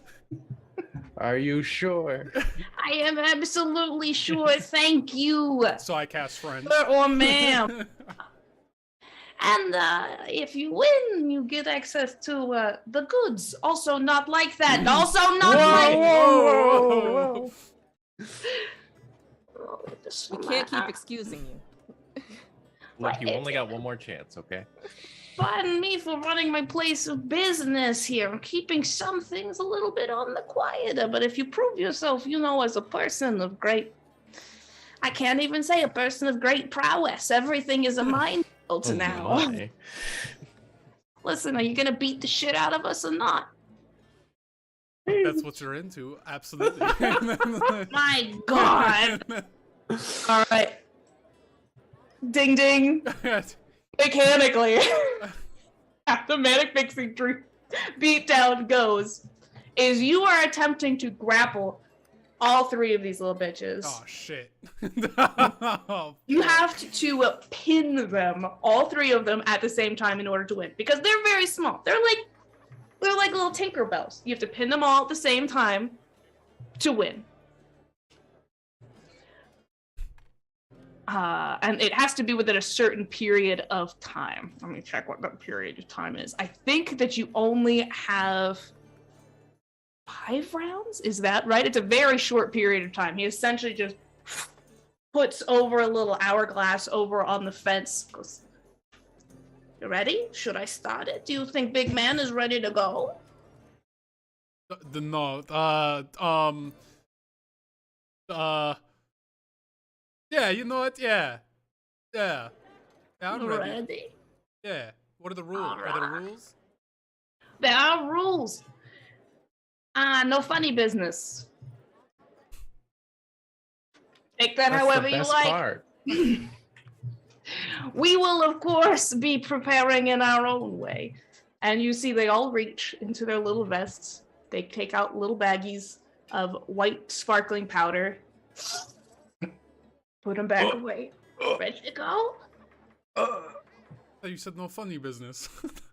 Nothing about this is funny. There's nothing funny about drug abuse. Could I have some? If you win. You have your pamphlets ready? Oh, absolutely, always. All right. I guess I'm ready. All right. So mechanically, the way that it works, you're going to be doing contested athletics checks to see how many of these you can grab at once. Okay? Oh no. He's about to get his ass kicked. Ready? Yeah, man. All right. Ding ding. Round 1. He's fighting 3 coked up fairies and he's got a -1 to strength. Yo, chill, bro. All right. They only got a 14 on their first check. What did you get? 6.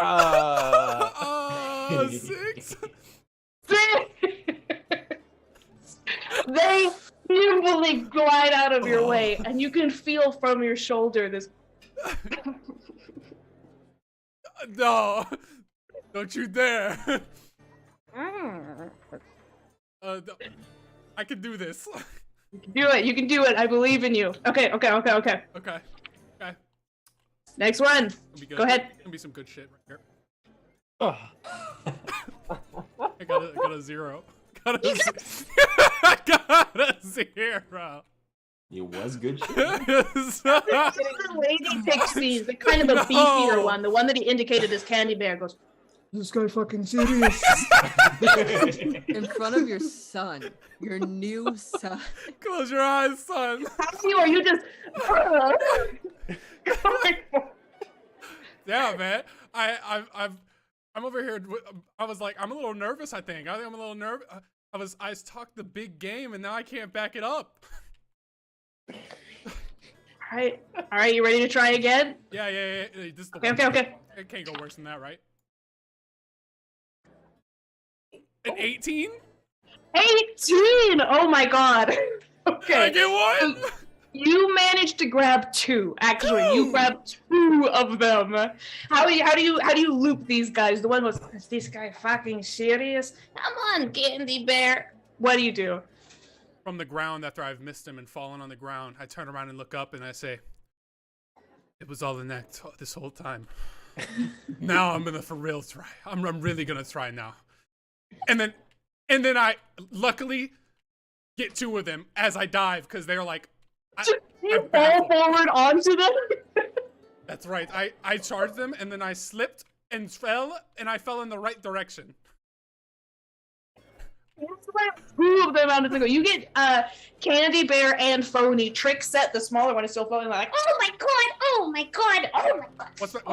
What's that dragon like- looking like? He stopped laughing at you for a moment. That's right. He did get his nose out of the way at the last second when it was about to you. All right, you want to see if you can get that last one? Yes. All right. No! Got a 7. 7? Okay, you're still able to hold on to the 2 that you have, but Trick Set is like just pulling at them like, okay, we gotta get. Okay, go in. Can I convince my dragon to help me? How would you like to try to do that? I look away from him, and then I whisper and like I talk low in the other direction. I'm like, all right, I have a confession. Father's not very strong, but I know you are. I've seen it. You're the But strongest. I thought that you could do this by yourself. I lied. You see, sometimes in life, there are challenges that you need other people for and support for. And right now, I would love your support. Roll me a persuasion check with advantage. Yes!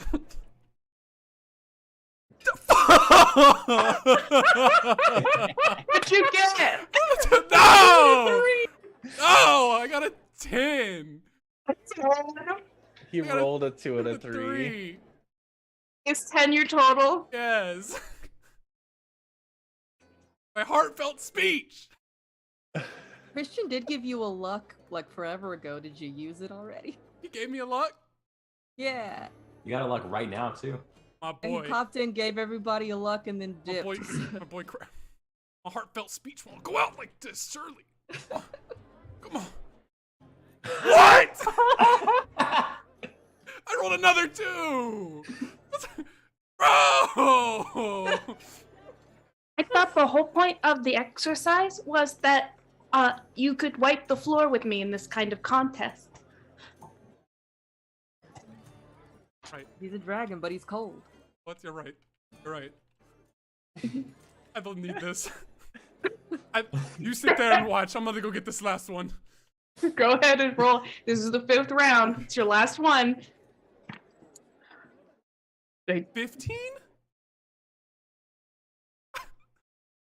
Finish them, Alistair. Yes! I look at my son. You're right. I don't need you. And I climb up from the top rope. I'm climbing up on the top rope. And I'm coming down. And I changeling into a bugbear with my long limbs, cheating advantagely. And I come from the top rope. When I grab that fairy and I suplex him and all 3 of their friends.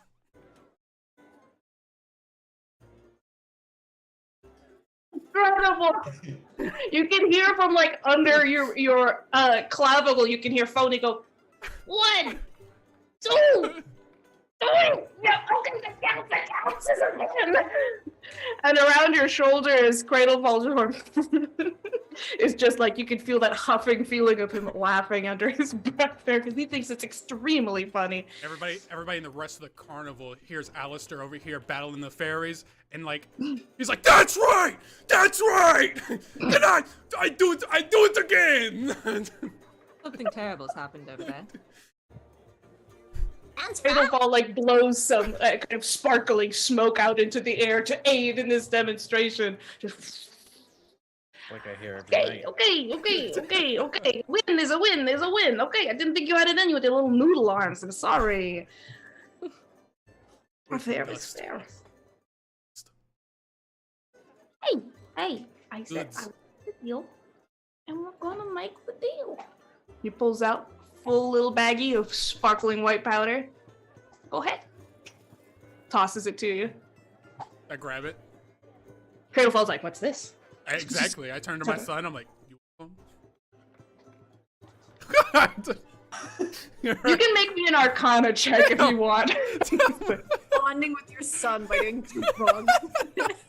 It's just like real life. I got an 18. 18. You think that this stuff will make you feel hype as hell. It's a real upper. You feel like in a combat situation, it might haste you for a round. You feel like out of combat, you're having a real good time. Oh. Well. I mean, I'm here to have a good time. Not a long time. And how many uses do I think how many lines do I think I can cut? In order to get the benefits of haste, you would have to use the whole thing. If you just are using it to get hype, you could probably... Couple bumps? Huh? Couple bumps? Give it a couple bumps. Couple bumps? I'd say roll me a d6. Okay. A 6. I got 6 lines. 8 lines. 8. Yeah. All right. I look at this and I'm like, I know a man who could use this right about now. More than me and you, son. And he's about to get on a love boat. He's about to. And I run and I start looking for Bowman before he gets on his boat of love. Okay. All right. Okay. Are we jumping to Bo? Anybody have something that they want to do before we go to Bo? I realize you're all doing separate activities. I mean, we were gonna stare down the Cyclops as a team. Okay. Do we want to do staring down the Cyclops and then worms and then Bo's date? Is that the order we want to do it? Sure. Bo's date sounds like a good finisher. No, we all need to win something to help Bo on his date.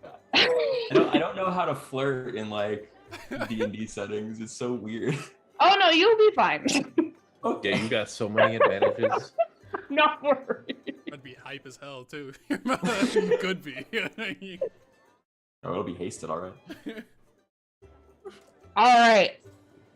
What the? Oh shit! Get off me, bro! Boy, you guys rock on up to what is essentially very large. He's wearing kind of like denim overalls, shorteralls, rolled up at the ankles. He's got a wide, round, soft face and a very large central, big green eye. Bald-headed and standing on his shoulders, a much smaller, apple-cheeked goblin with one ear that's much longer and pointier than the other one that seems like it was bitten off. And he's wearing a little suit, and he's kind of got a lot of energy, and he says, "Oh, coming right up. Okay, hello. Are you ready to outstare the Cyclops? Are you ready?" Yeah. Excellent. Thank you so much. Let me explain a couple of things to you. What do you do when the eye of the Cyclops falls upon you? You stare right back if you've got the stamina. This is Phil. Phil, say hi, honey. Phil goes, Yeah, he's a little shy. That's fine. My name is Max. This is Phil, who you'll be competing against today. It's very simple. Essentially, all you have to do is beat my dear love in a staring contest. Okay, I guess. Excellent. I'll walk right on up then if you'd like. Would you like to go first, sir? Yeah, I'll go first. That's fine. All right, excellent. Go ahead and have a seat right here. And he kind of positions to like a little X that's drawn in chalk on the grass there in this little lane that they've set up. The Cyclops is also sitting cross-legged, looking down at you. Okay, I'll sit cross-legged and put my feet together and stare back, fold my arms. All right. So you're welcome to do. Phil's been doing this a long time. He knows what he's doing. He's got stamina. So feel free to try to make him blink. Don't attack him. Be cool. But you can try to make him blink in some other way if you would like. Good luck to you. He's really incredible at what he does. Oh, okay. So I can... Okay. All right. Sure. So the basic mechanics of this is that it's going to be contested Constitution saving throws. With a Cyclops. Okay. You're welcome to try to make him blink in some other way. Attacking him or harming him is an immediate disqualification, but otherwise all he's going to do is sit there and stare at you. Okay. Max is going to come down, put his little arm between you. Is everybody ready? Phil goes, I think I'm ready. All Danny, right. what are you rolling for? Scared Me? me. No, Danny rolled something and scared me. Okay, I'm ready. 3, 2, 1, go. All right. Okay. Go ahead and roll me a Constitution save. Do I do that before or after I use my thing? You can do your thing first if you like. Sure. I'm gonna cast Fairy Fire. Okay. So everything, including me, and him get caught up in this like of different like neon colors. Technically he would have to make a dex save to avoid it. Okay. Not particularly dexterous. He gets a 13. That's gonna fail. Okay. I'm gonna purposely fail. And we're all lit up in like a neon green, like everything within 10 feet of us is also Alright. lit up. Beautiful. Are you aiming to give disadvantage, or is this an aesthetic effect? I'm trying to give disadvantage with it because it's a very bright, like it's designed to give people advantage, so it like really outlines every nook and cranny and like makes me very obvious. All right. So I gave him disadvantage. He got a 23. What the fuck? Yeah. You have to try to beat him 3 times, or he beats you 3 times. Oh my god. I have a 9. So first round, Delight's unchanging expression on his face, and your eyes kind of widen a moment just with that, like as your pupils contract and expand, it just kind of shakes you for a second. You're both still good, but you feel like he might be very, very stable. All right, you ready to go again? Or is there something else you want to try? I can't, I'm trying to keep fairy fire going, I guess, because it concentration, so like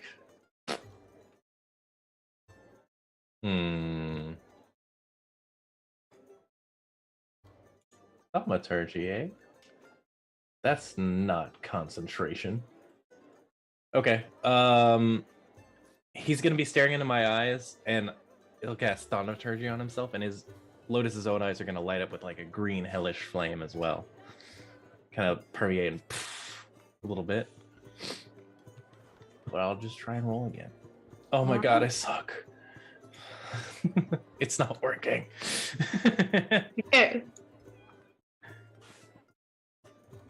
He got an 11 this time. Yeah, I got a total of an 8. I rolled terribly again. Lotus, I'm so sorry. I'm Do you doing need what I power can. friendship again? I don't know if he wants my friendship. I rolled a 2, 2, and a 3 back to back. I think it's rubbing off already. We're linked. All Okay, right. tell you what. Just so I'm not like too down, I'm gonna go ahead and look that last one. Okay. Yeah. Let's go. Okay, that's a 19.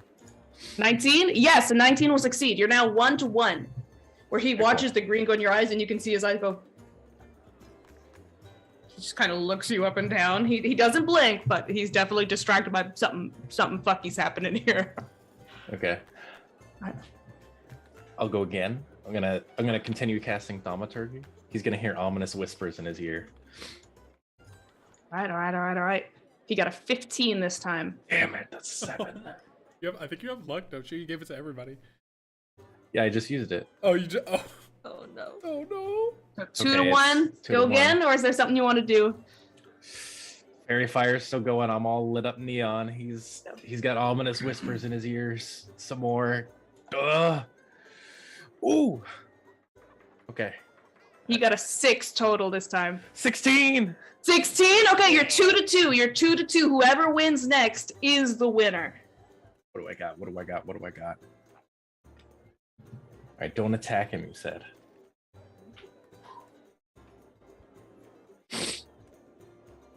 I've got an idea. Okay.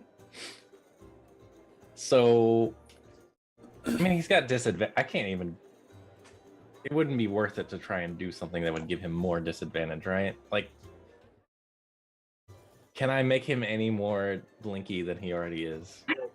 You certainly can. I feel like if you stack stuff up in this specific circumstance, I might cutting words him or something like that. Okay. Well, here's what I got, because I've only got 1 spell slot left. And it's a 4th level one. I'm going to have an ancient red dragon attack you immediately after this fair. No, okay. Please God, no.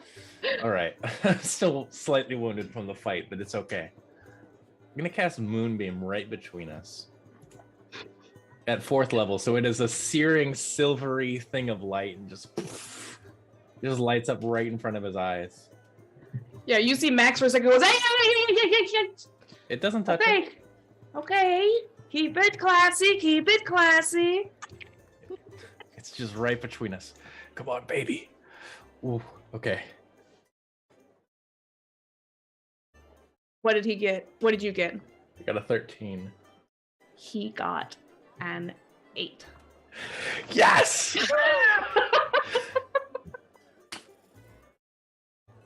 Sasha's like, clutching his journal in the back of the crowd there. Very nice, very nice, very nice. It's okay, buddy. It's okay. It's okay. It's okay. Congratulations. Thank you. You can blink now. You can blink now. Oh, okay. I wasn't sure if it was like you have to keep. Okay. Good match, big guy. He nods down at you, gives you a little handshake, flips your hand over. You are very good at this. Gives you a little kiss on the back of the hand. Oh my. All right, Phil. Thank you, Phil. Thank you very much. All right, I'm okay. Be good. And he goes and he runs over to like a little chest to the side and he digs up. I've got we haven't gotten to do this kind of thing in a while, so let me see. And he pulls out what looks like a big old, like a jawbreaker size marble that looks like an eye, and a little sash that seems to be made out of satin. All right, here you are. Cyclops eye, and he kind of puts it over your shoulder. It says, "I outstared the Cyclops." He'll wear it with pride. Candy? I think it's an eyeball. A little bit of all. You can put it in your mouth, but it's more made to look through, you know. If you roll it someplace, you can see through it wherever it goes. Oh. Very useful. Thank you. You're welcome. Thank you so much for engaging with Phil and Max, outstaring the Cyclops. Tell your friends, announce our presence. It's so great to be able to do these kinds of things again. Oh yeah, absolutely. I think Snud wanted to try too. Yeah. Yeah, me and Nora are gonna do it. Oh, you can do two things if you like. Yeah, we're gonna do it. Oh, you're allowed to do with multiple. Oh, okay. Well, no, it was very impressive what you did, young man. Yeah. Thank you. But ours will be more impressive. All right, just a second. Give me a moment to warm up here. Do you want me to help you guys out? I think we got it. Okay. It should be fun. As you guys are getting into believe in you. position, cross-legged there in front of him, Max is up, kind of massaging the eyelid of Phil there for a second. All right, big guy, you got it. You got it. You absolutely got it. Don't let it get you down. It's like a young thing like that. Come on. You want me to massage your eyelid, Nora? Snud reaches for Thank it. you. That's very, very lovely of you to offer. Maybe not. I wash my hands. I think. No, you don't. Don't lie. I don't. You're right. Max lowers his arm.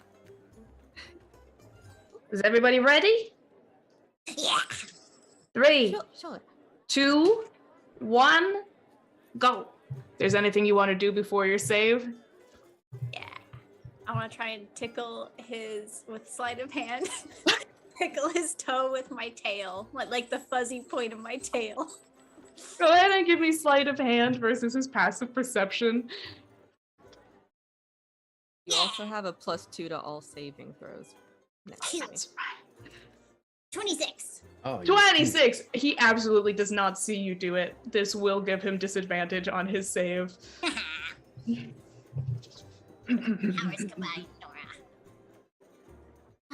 She's focusing so hard on not blinking. Not 20, 22. Ooh, he got an 11. So you got that one. Nora, how did you do? That's Yeah, do the thing. Hold on. Here's a little slow. There we go. Ha. 5. So you're focusing so hard that you can feel your eyes starting to dry out already, while Snugak, you're just tickling between his little toes, and he's like...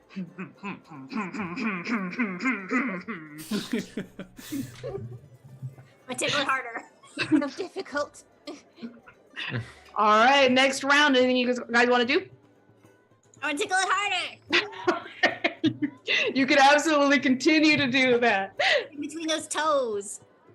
Nora just starts reciting Mephisto lore just to bolster herself. Just goes through one of her PowerPoints out loud. Doing the drug PowerPoint now that you've seen Alistair about to pawn off some crack, essentially. It's fairy dust. It's fairy dust. It's cleanly labeled as fairy dust. I got an 11 to tickle his toes. All right. He got a 19, so you're 1-1 right now. Nora, what'd you get? Ah, shoot. 13. Wait, am I rolling 13. on save too, or no? Oh, to tickle his toes, you got a 13. Okay, so then he doesn't have disadvantage that round. Go ahead and do your con save then, because he sees what you are doing now, and it's just like, I know what's going on. 18, beautiful. He's still got a 19. Wait, plus. Oh, no, that's not it. It's not a save. Never mind. Sorry. No, that was a con save. The last one Snood did. So Snood, you do have +2 to all of your saves because you're next to 20. 20. You succeed. Yay! Thanks, Nora. No problem. It's the power of my love for Mephisto. Nora, what you get? Oh, what do I think I got like a 13 or something on the last one. Okay. So Snood, you have 2. Nora, you have 0. I'm not doing great. It's okay, just keep staring. Well, where? All right. One last time. Are you going to try to tickle him again? He knows that you're doing it now. Gosh, what else can I do? I'm gonna try and Can I try and what's he wearing? He's wearing little dungery denim overalls and like I don't think he's wearing a shirt under it. He's just got the overalls over the bare chest. He's kind of ripped, handsome. Okay. But like a big, like a bear kind of guy. Okay. I'm gonna try and like convince him. Look at this worm. Don't you want this worm? It looks tasty, right? Just take out one of my gummy worms. Go ahead and roll me persuasion with disadvantage. With disadvantage, it looks pretty tasty. Okay. Okay, that was an 11. He does go. He's there. He does not get disadvantage on the save. All right, Nora, is there anything you want to try to do, or are you maintaining sainthood? Always maintaining the sainthood. All right, everybody roll me saves. Yeah. 19. All right, Nora, what you get? 10. So it goes like this. Nora, you're maintaining your saintliness so hard that you just give in. Do you just shut your eyes tight, or you just go, I don't want to compete anymore? Her eyes just clamp shut before she can stop, and she's like, Oh, fiddlesticks. Your eyes clamp shut, and then Snudgak, how do you think you get him to blink? Because he rolled a 9 total. Keep going up with the worm. Yeah. So it's just gonna be like, Look, it's wiggly. It can wiggle into your eye and kiss it. Or you could wiggle into its eye and kiss it. Or you could eat it. He ends up blinking kind of, oh, I don't want a worm in my eye vibes. You are winner! We have another winner. Congratulations, fellow goblin. Always good to see a winner. Better next time, darling. You're doing absolutely fantastic. He pats Nora's shoulder. We went together! Yay! She grabs Nora's hand and like thrusts it out. Yay! Yeah, yay! mean, I've only got I got the sash and the eye. Do one of you want the sash and the other one want an eye, or Can I have the eyeball? Can I have it? Can I have it? Absolutely. I'll stick it in my mouth, and I'll give Nora the sash. All right, here you are, sweetheart. And Max kind of puts the sash over you that says, "I outstared the Cyclops," which you know to not be true. I absolutely did not, but Yeah, thank but you, no one Sue. will know but you, so it's fine. Oh, and God. Mephisto will think that you did, and you'll impress her. Mephisto knows she didn't. Mephisto doesn't know Sure. shit. Excuse me? She just like covers her ears and like starts making noise and just like walks What away. was that? Nothing is happening. Blasphemous over here. All right. So, You just cast my last spell slot. We'd have a conversation, Snud. as you guys are heading away talking about Mephisto and whether or not she knows shit or not, eventually you'll meet up with Alistair and his dragon and everything. Lotus, you do notice with your high passive perception, it's kind of hard to tell if a Cyclops is blinking or winking. You don't know how to read that, but that definitely occurs for you. And there is something else going on in the carnival. So, Bo, I'm going to be the meanest DM in the world. Okay. Essentially, you know that there is a teenage girl and her beautiful mother who are very interested in you as a performer and as a stallion. You know they're out there in the carnival. You're all decked out. Are you going to go look for them? What would you like to do? I'm going to walk into the crowd and let them come to me. So He's are not you gonna just find her. making yourself as visible as possible? Yes. How are you doing that? I'm going to climb on top of something. If there's some boxes or like a tent or something, I'm going to climb on top of it. I mean, there's the stage where people are performing. Otherwise, there are some like benches and things. Okay, let me wait till people are done performing, and then when there's a break in the performance. Okay. All right, you get to the tail end of a song, and then you can see the Loxodon who's at the piano tickling the ivories, as it were, kind of gives you a... I want to ask him in Loxodon, which is fully me going. Let me leave you a buzz.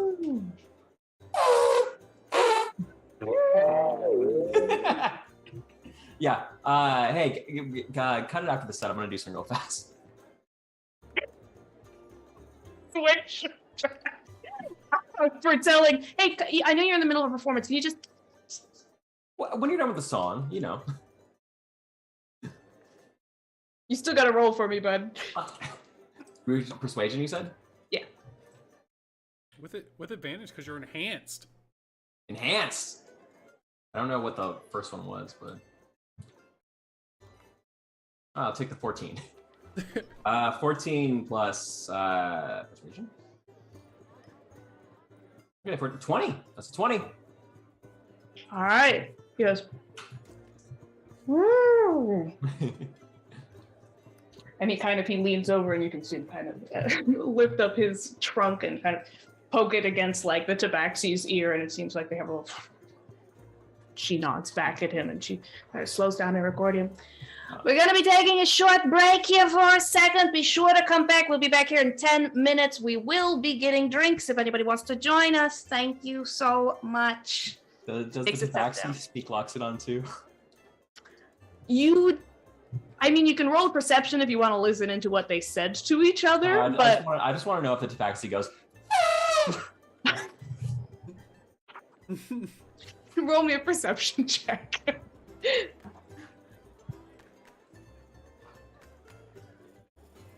All right, 4. I don't know anything.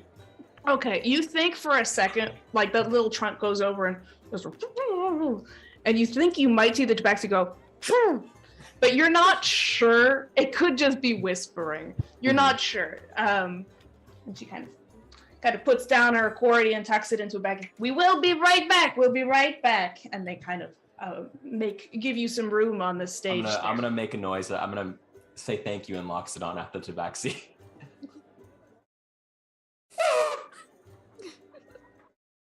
I can't make that noise. Is the mic? I don't know if the mic is picking it up. Oh, it is. It is. Yep. I could just do some armpit farts. That's much closer to the sound I'm going for. And they make room for you on the stage.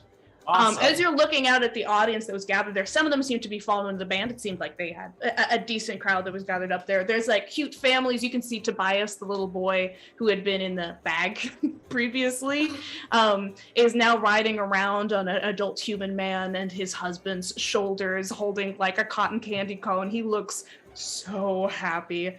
You can see some of the other people who had previously been stuffed animals. You can see the little dwarven boy who normally likes to make treats. Bomi, I believe his name was. Oh, Bobby is just standing out in the audience like, that was pretty good. Mm-hmm. just chilling out there. Bobby's my favorite kid. Okay. Yeah. And you do see the Satyr family, which is just the mother and daughter, seem to be in the audience. Okay. I think I'm going to go up on stage. I'm going to pull out my flute with all the many keys on it. And I'm going to cast Mage Hand real fast to do the drums behind me. Okay. And it has a drumstick and it's doing all the things. I'm going to recount the story of how we defeated the witch and how scary it was and how awesome we all looked when we dealt the final blow, and especially me. They couldn't have done it without me. And it was a group effort. The party did their parts immensely. And then and I'm gonna play the flute at the opportune times. I would like you to roll me a performance check. Okay. You still have advantage from the Eagle Splendor. I do, and I have my +8. Which is going to be fucking... Oh, no! 7 plus 5. 7, 8, 10, 11, 12 plus my performance. 12 of 9, which is going to be 21. 21. Right? Yes. Roll me 2d10. 2d10? Yeah. 2. I rolled 1 on both of them. 1 on both. Oh my god. I need that dust, man. We like hate so fast. Oh no. So you notice a young centaur man, strapping, bare-chested, a little bit of stubble going on, also begins to watch the performance. Mm-hmm. Mm-hmm. And a very beautiful kind of a dryad woman with somewhat bark-like skin and long ivy green hair. Meadowleaf is also there, just chilling, the one that had given you the flower earlier. She's like, oh, I don't need to be here for this. I see what's happening. It starts trekking into another area of the park. But you can see you have 2 more people who are kind of getting what they seem to really appreciate your music. They seem really into the performance, and definitely the Satyr's teenager's mom is like, hey sweetie, why don't you go get some candy? Mom, I'll be right with you, okay? I have some things to do. And she sends the teenage daughter away. It's an adult-only ensemble here now. Okay, that's good. I like that. I like that a lot better. That makes me feel comfortable. Yeah. Is it safe to assume I find this man in his performance? Oh yeah, absolutely. He's Everybody's playing very gonna see loudly. He's singing the songs of your deeds. You see these crowd of 3 women or 2 women and 1 young centaur man who are just kind of by the edge of the stage near where the stairs going down are, just chilling there. I like to assume that like they were at the Cyclops arena and they see me run by and now it's just like, whoa! And then like behind him is like Alexander, and he's like I run by the screen and then Alexander's like slowly behind him with like his children on the back. And of course, we couldn't have done this without Alistair and his children. Come on up stage. Give the man a round of applause. That's right. That's right. It's me. It's me. Alice. I've been performing a long time. Give him a pat on the back. I've been doing this a long time. Oh my, Bo. Bo, 1 second. You have something on your nose. Let me get my handkerchief. What? I fairy dust him. I fairy dust. I'm married. That was the best handkerchief I've ever smelled in my life. Woo! Woo to the crowd, woo, and everyone cheers. What are we doing? Are we performing? What? Are we performing? We were, but now you're performing, and I have a few places to be. Oh. And then Bo's gonna go on down to the people who are this adoring crowd. They seem very excited to hang out with you. You're kind of absorbed into this circle here. Mm-hmm. The satyr mom is like describing, so there is the tunnel of love, and the other ones are like, we could just go get a drink. And the centaur man is like, just checking in here, just vis-a-vis dude situation.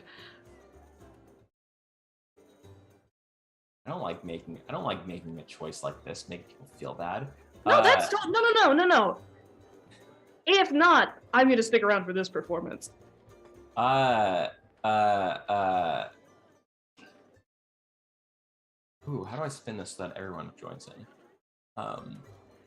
You know, sometimes people are straight, and it's regrettable, but it happens.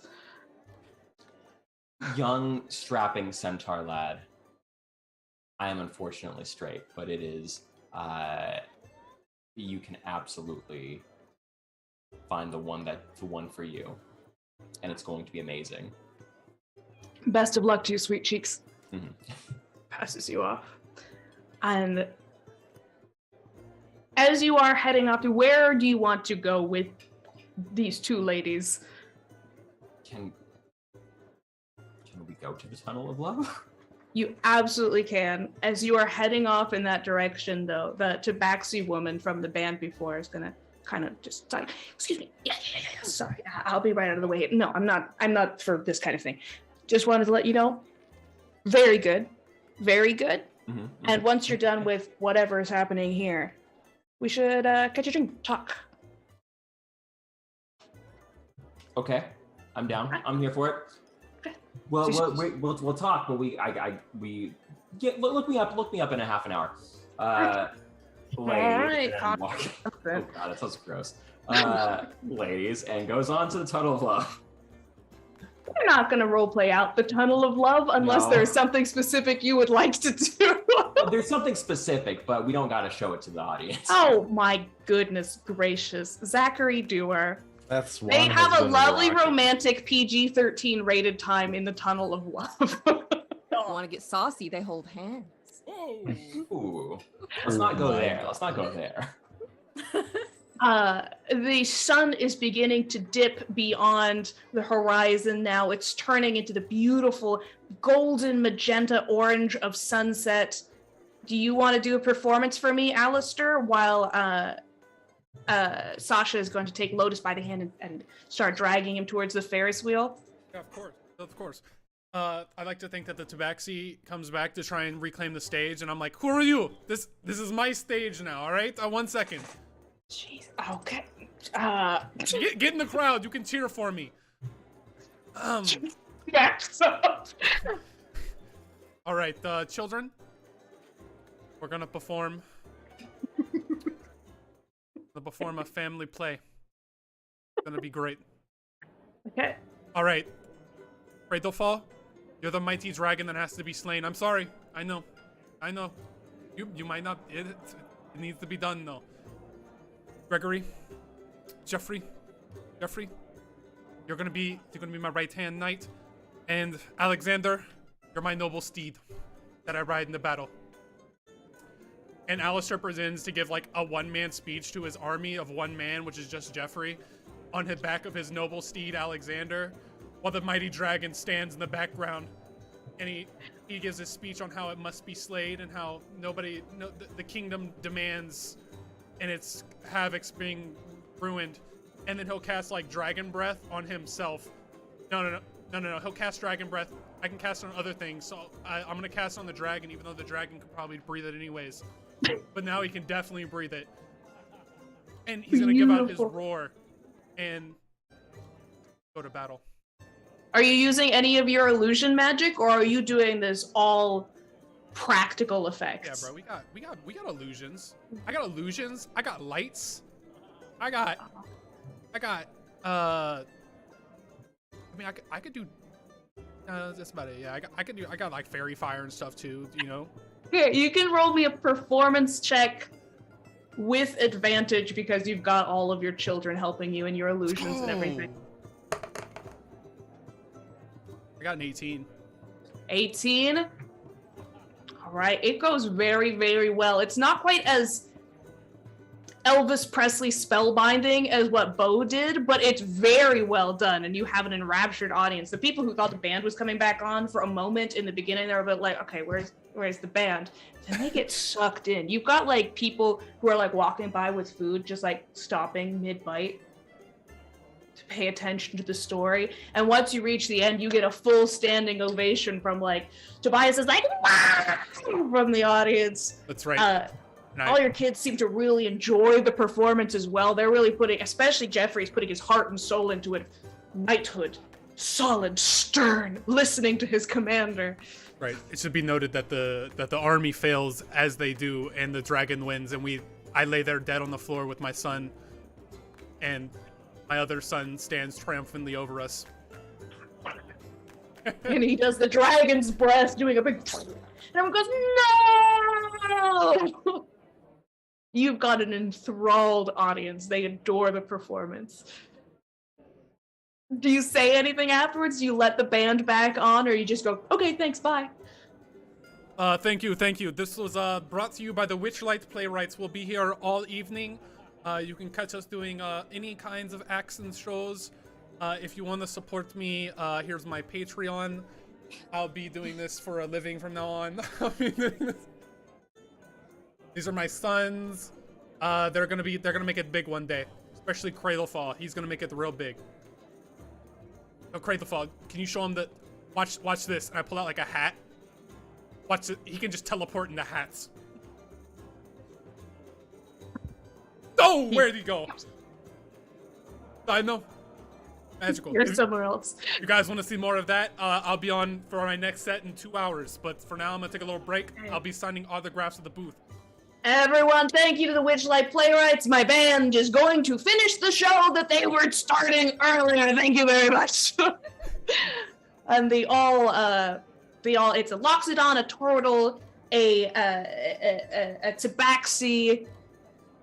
All the animal people come back on stage and get their stuff back set up, and the music starts going. But you definitely feel like that audience is going to come back for your magic show. Sure. All right. Before I jump to Lotus and Sasha, Snudgach, is there anything? Did you want to be doing worms? Yeah, Nora, can you eat worms with me? Please. Real worms? Yeah, like, I don't know, kind of. They're gummy worms, or real worms. I don't know, probably both. I would prefer not to eat one of those. Read a Mephisti pamphlet if you do it with me. Who can you read? I'll have you read me a Mephisti pamphlet if you do it with me. You'll fall asleep. I won't fall asleep. For the first 5 minutes. 5 minutes. Yeah!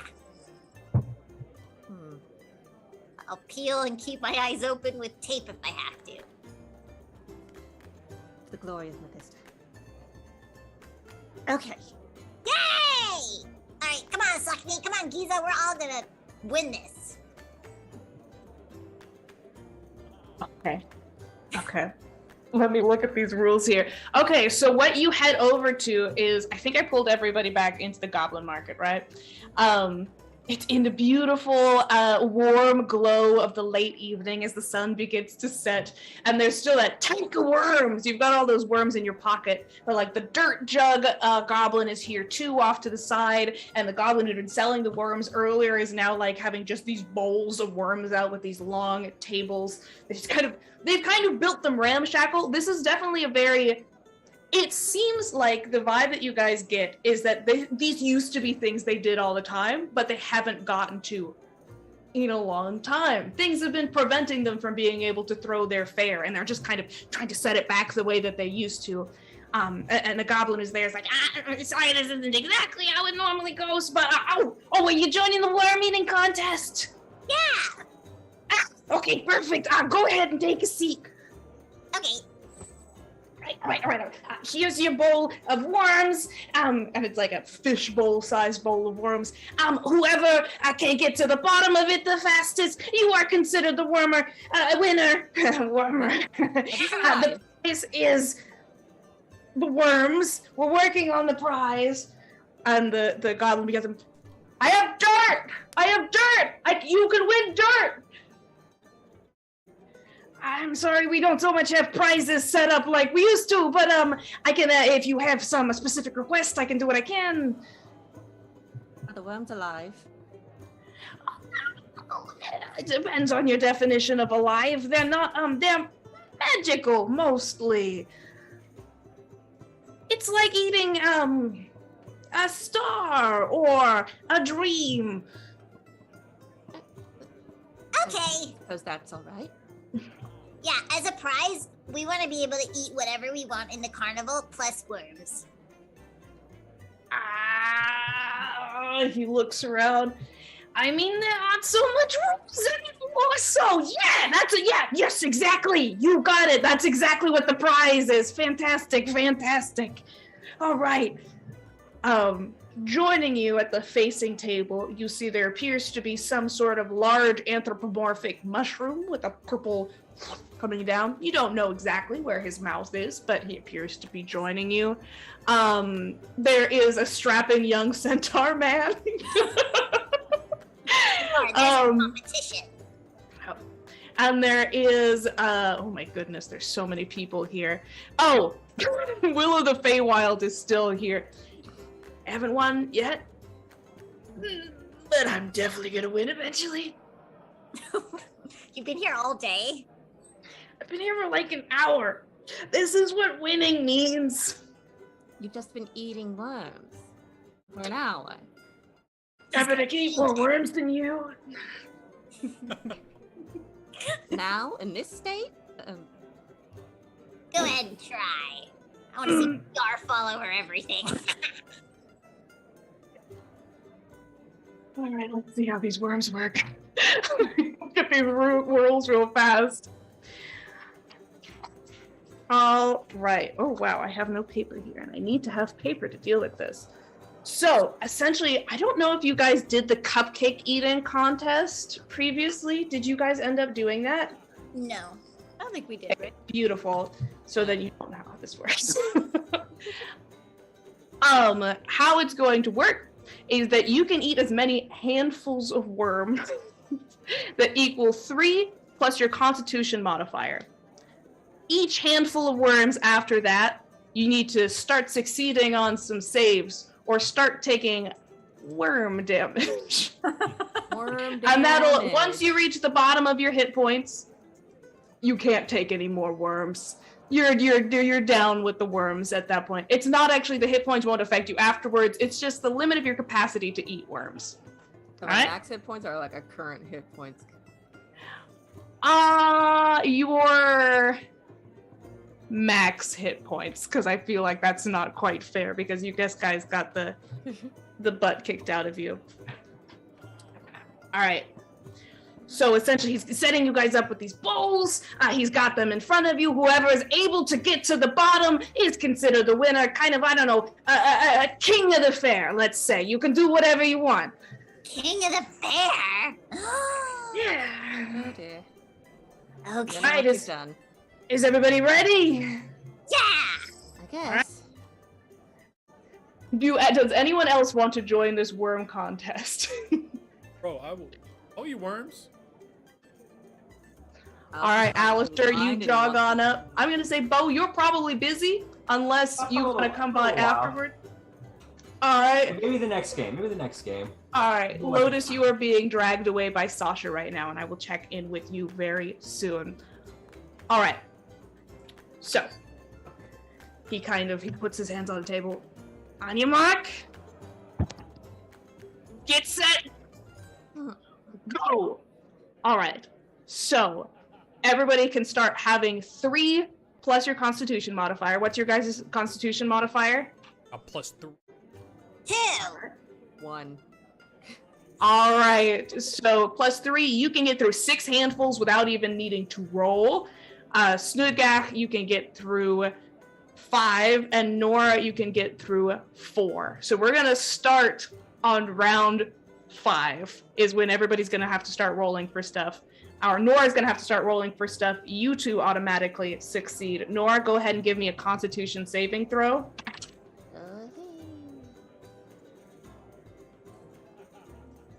Wow. 6? 6 is not gonna succeed. You take 13 points of worm damage. Oh, dang. Jeez. Remember, they can do 1 point of hit points per worm, so you're shoveling them in there. Oh my god, okay. How is Nora eating them? Yeah. Like one. Very gingerly. She is. I get a +2 because Nora's hair dying. I mean, yeah. As long as unconscious. You still get a +2? Yeah. All right, next round, Nora and Snood, you have to roll. You're still trucking, Alistair. You're having no trouble at all. I look over at my son. No, this is my expertise. I could eat this all day. All right, here we go. Here we go. 16. 22. Oh! All right, you guys both succeed. Nora, how are you working your way through this emotionally? She just looks over at Snood. And it's like, I can bring you to God. I can save you. All the power of an evangelical she is gonna push through. Snood, I assume you're just having the time of your life, right? Snood is just like head first in the bowl, like shoveling worms in their mouth. So Nora's just looking at that, assuming she's gonna save that. Like eye twitching. It's like, I'm gonna do it.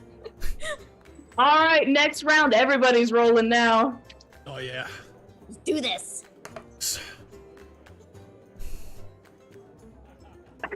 I gotta. The handsome, strapping young man who's just been like, you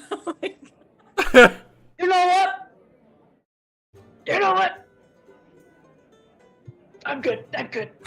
Starts backing his way out of the competition. It is now only Will and the mushroom. The mushroom appears to have sat himself within the fishbowl and is just. What's he doing? Absorbing? It's absorbing the worm. Hey, that's not fact. He is making rolls, though. You see that sometimes he does appear to be suffering a little bit. What did you guys all get for your saves? Got a 21. Beautiful. 15. 15, that'll save. Oh no. Yep. Miss Nora? 13. 13 will fail. Oh god, that's not good. That's not good. How much worm damage? Take 22 points of worm damage. Oh no. Cool. You're still suffering through it. Alistair, are you just tossing it back, impressing your children? I tell my children, can I do like an insight check on my children? What are they thinking as they see me shovel these worms? Are they impressed you or can do an disgusted? insight check. Go ahead and give me an insight check. 17. 17. You feel like the easiest to read is probably Cradle Fall, and it's a little bit cheating because he definitely eats at least one worm. He seems to be kind of into it. You're definitely doing a great job at distracting Cradle Fall. All right. In that Alexander is very difficult to read because fair. he's a lily pad and he doesn't have his mood ring on. But Jeffrey appears to be content. He kind of is bumping up against your ankles a bit, and with your insight check, you know you got to pick him up. He wants to be in your lap for this. That appears to be what he wants. Doesn't Jeffrey have the mood ring on? Does Jeffrey have the mood ring on? I thought I put it on him last. And you said he somehow had a mood even though he was like a robot. Yeah, he felt the emotion of love. yeah.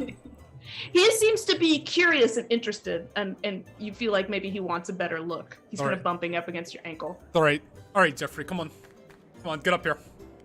All right. I put him like on the side, and I got like the plate in one hand. I'm just.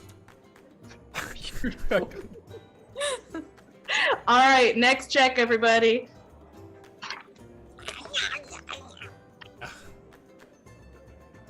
Yeah, I'm ramping.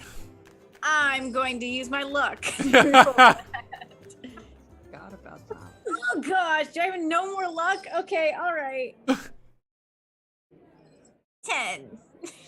10. 10 is gonna fail. Nora. 16. 16 is gonna succeed. Alistair. 23. 20. You're killing it. The mushroom at this point is going to, and you see like its head begins, like its cap starts to puff up a little bit, and kind of it and the entire fishbowl just onto the table. It doesn't appear to be harmed in any way. It's just done. Like, all right, I'm gonna say that's out. That's out. Will is chugging along. So Snood was the only one who failed this round, right? Yeah. Okay. You're gonna take 14 points of worm damage. Oh no! All right, next. Woo! Beautiful. Oh, dang. Oh shit. You'll be fine. Oh fuck. Bye. All right, Will is still chugging away. What y'all get? 8. 16. Okay, 16 saves. Let's go. 21. 21, you're still saving, Nora. All right, Snugak. This time you take 20 points of worm damage. Oh god. All right. Next round. All right. I'm working my way through you guys slowly. Oh my goodness. Let's go. Will is having a hard time, but he's making eye contact with you, Snood. Just. Oh, let's go, gang. 16. 16 saves. 23. 23 saves. 21. 21. Oh my god, you guys are all stellar. Next round. Oh my god. Oh my god. 27. Oh no. 4. Nope, 5. 4, 5. Well, as you guys all slightly start to gag, Will drops his bowl and fully everywhere off the side. And you guys take. No.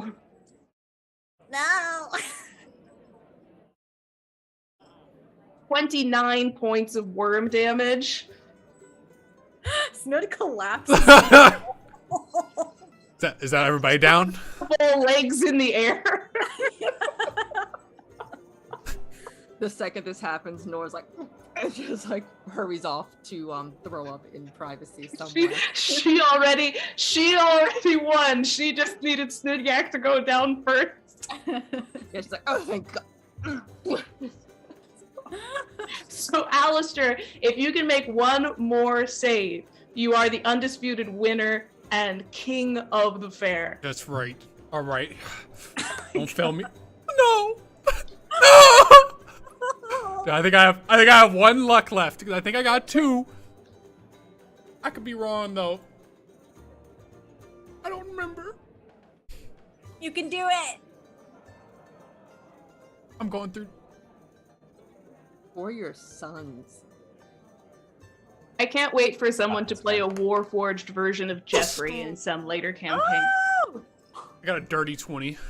Dirty 20? How do you want to finish this bowl? How do you want to become king of the fair? Like a good father would. Is there someone watching me? Am I being watched? There's a judge there? The judge is there, the dirt goblin is there, the strapping young centaur is there, and you've gotten a little crowd starting to watch you. That is that some of the kids, Slachny is probably there, and Giza as well, are kind of handing out. They're just eating the worms like popcorn. They're not competing, they're just watching. I put my son Jeffrey on the table. Ash. Put my son Jeffrey on the table. I get out of my chair just with my bowl. I stand on the table to get altitude on him, and I look down on him like shamefully, and I just start eating it like easily, like I'm just sitting here just like it's water, and I set the bowl back down and I put it on Will's head. Oh my God. And that's right there is how you eat worms, children. Take notes. You too, children. Hope you all got that. Your father's the best in the worm-eating business. Nobody outdoes him. Now, come on. We've got a magic show. Jeffrey is glowing with pride. He thinks you're so cool. I feel like Alice is just running to every booth, like slaying everybody. Are you doing it?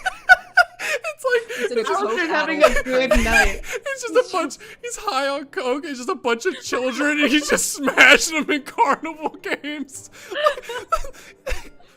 As Snudgak is unconscious in a fishbowl, and you are crowing loudly on a table.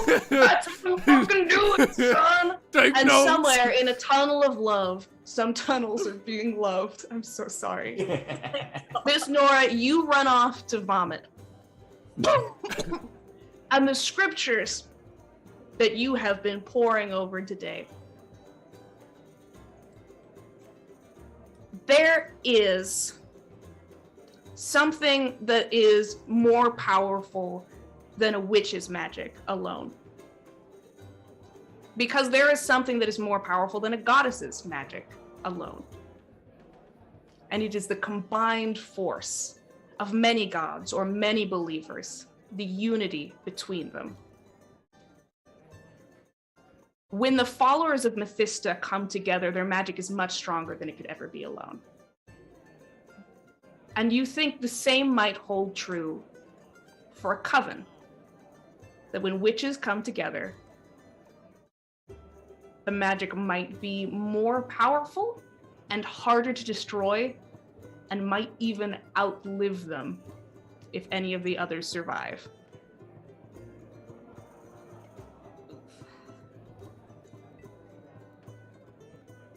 Well, that's not helping the worm sickness. Oh, that's what you get with your 22, is that you feel like whatever is happening to Sasha, probably some coven magic.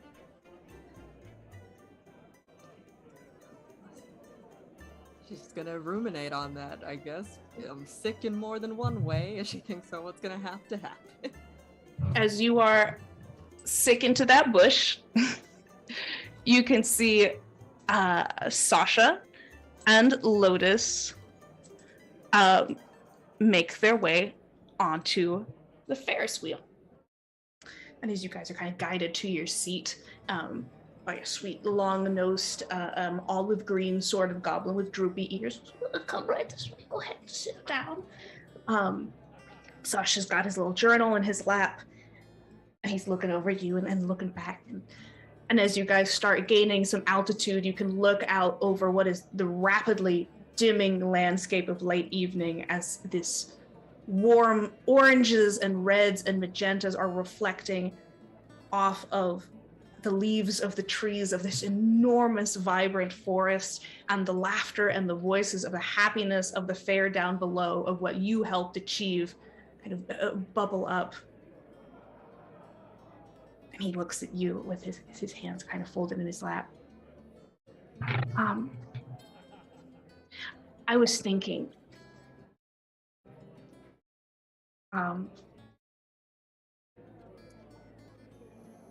what was I like?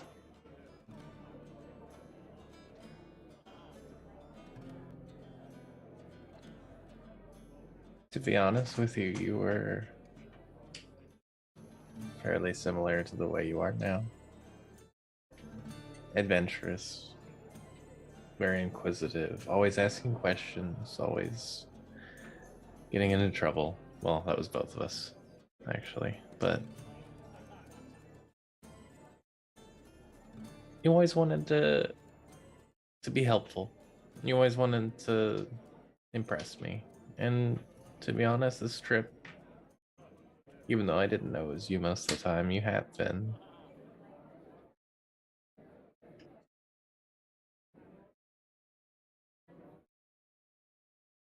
I'm sorry. For what? I mean, I wish I know you've been looking for your little brother for a while, and that's why you're here and everything. And I wish I could be exactly what you were looking for. You are. It's been, maybe not for you, but for me it's been 8 years. And I went through so much to try and get strong enough to come here and find you. And even if you don't remember, I know you when I see you. And I guess deep down I probably had some inclination, because, I mean, hell, I started mothering you a little bit before you came back to the way you're supposed to look.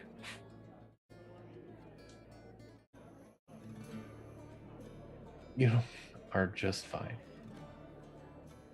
And whatever they did to you, I'm gonna make sure that it's gone for good.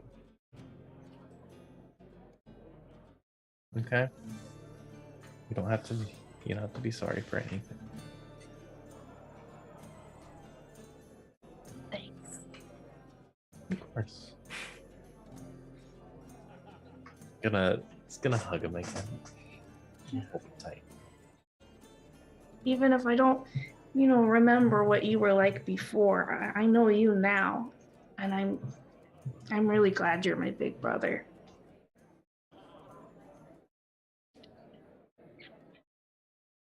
It's very sweet of you.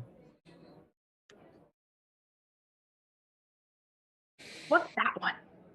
And he's gonna point at like the first stars that you can see cresting over the edge of the sunset there. And as you guys are enjoying the fair, is there anything else that you want to say, Lotus?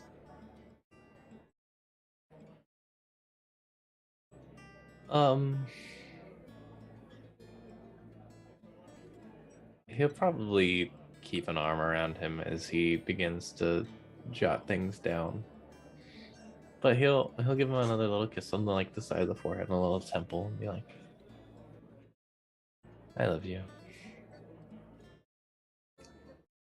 Don't forget that. I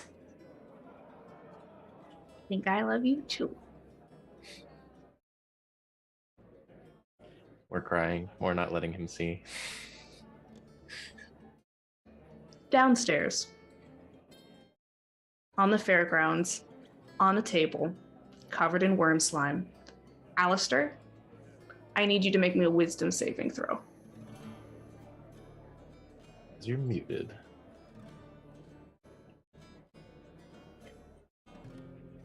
You're still muted. I got it. Don't worry, the stream can hear me. Wisdom. Yeah, we're good at those. Oh, dirty 20?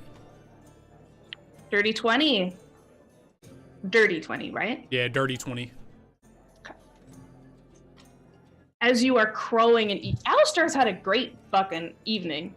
Like, good. Alistair used to think, like, he was gonna end up doing nothing but work for the rest of his life. He wasn't gonna have anyone who cared about him, or he wasn't gonna care about anybody. All that lay in front of him was doing exactly what he was told. And right now, he's doing exactly what he wants.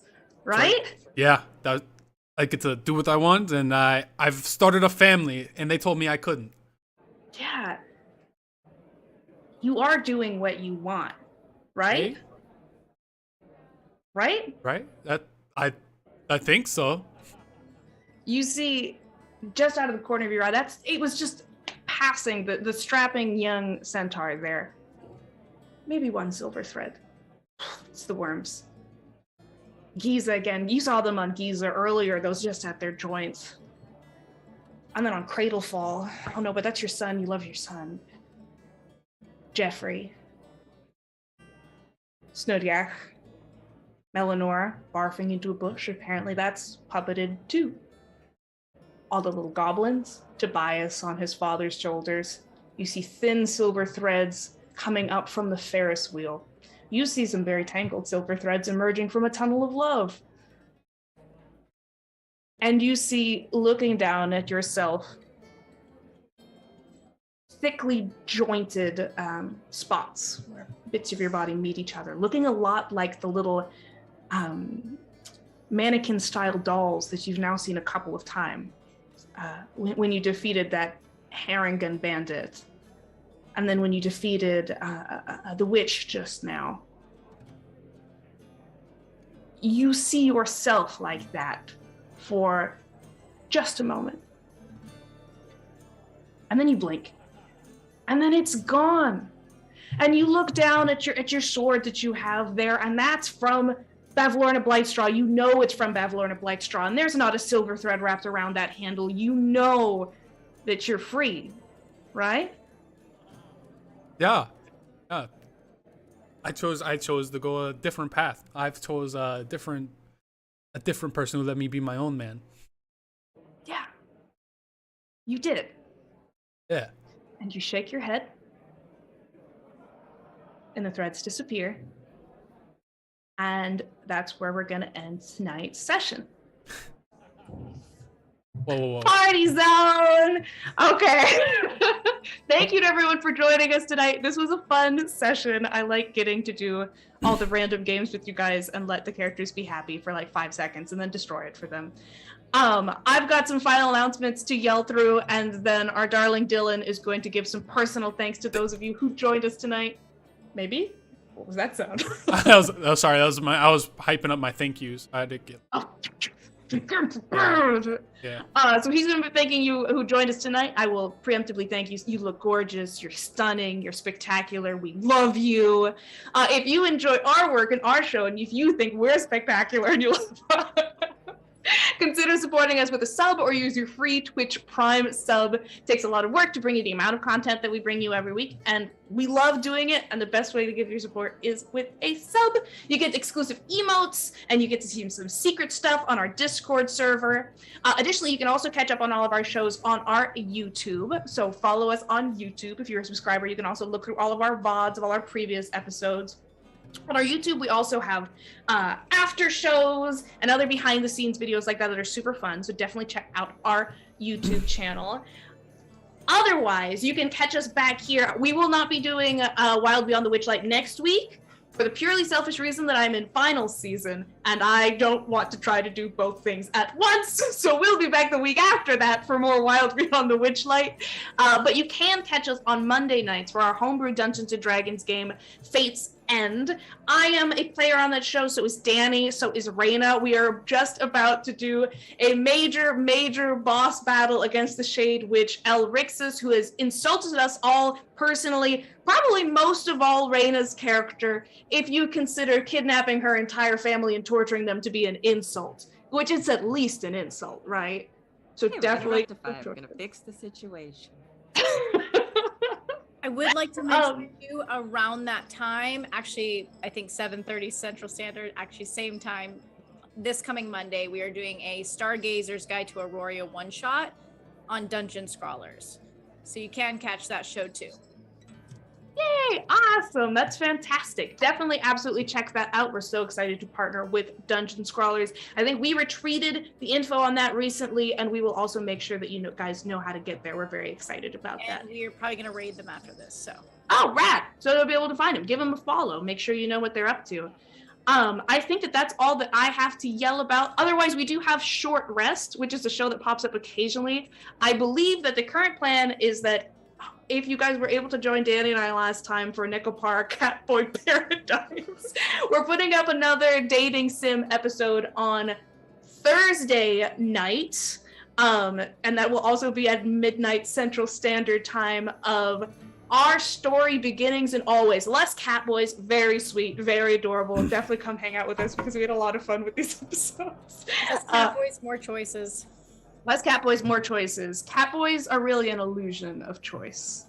All right, I think that's all I have to yell about now. I'm going to toss this one to Dylan for his thank yous. There weren't very many today, I know. Very saddening. But we did have Dungeon Scrawlers with a follow. Thank you. That was yesterday.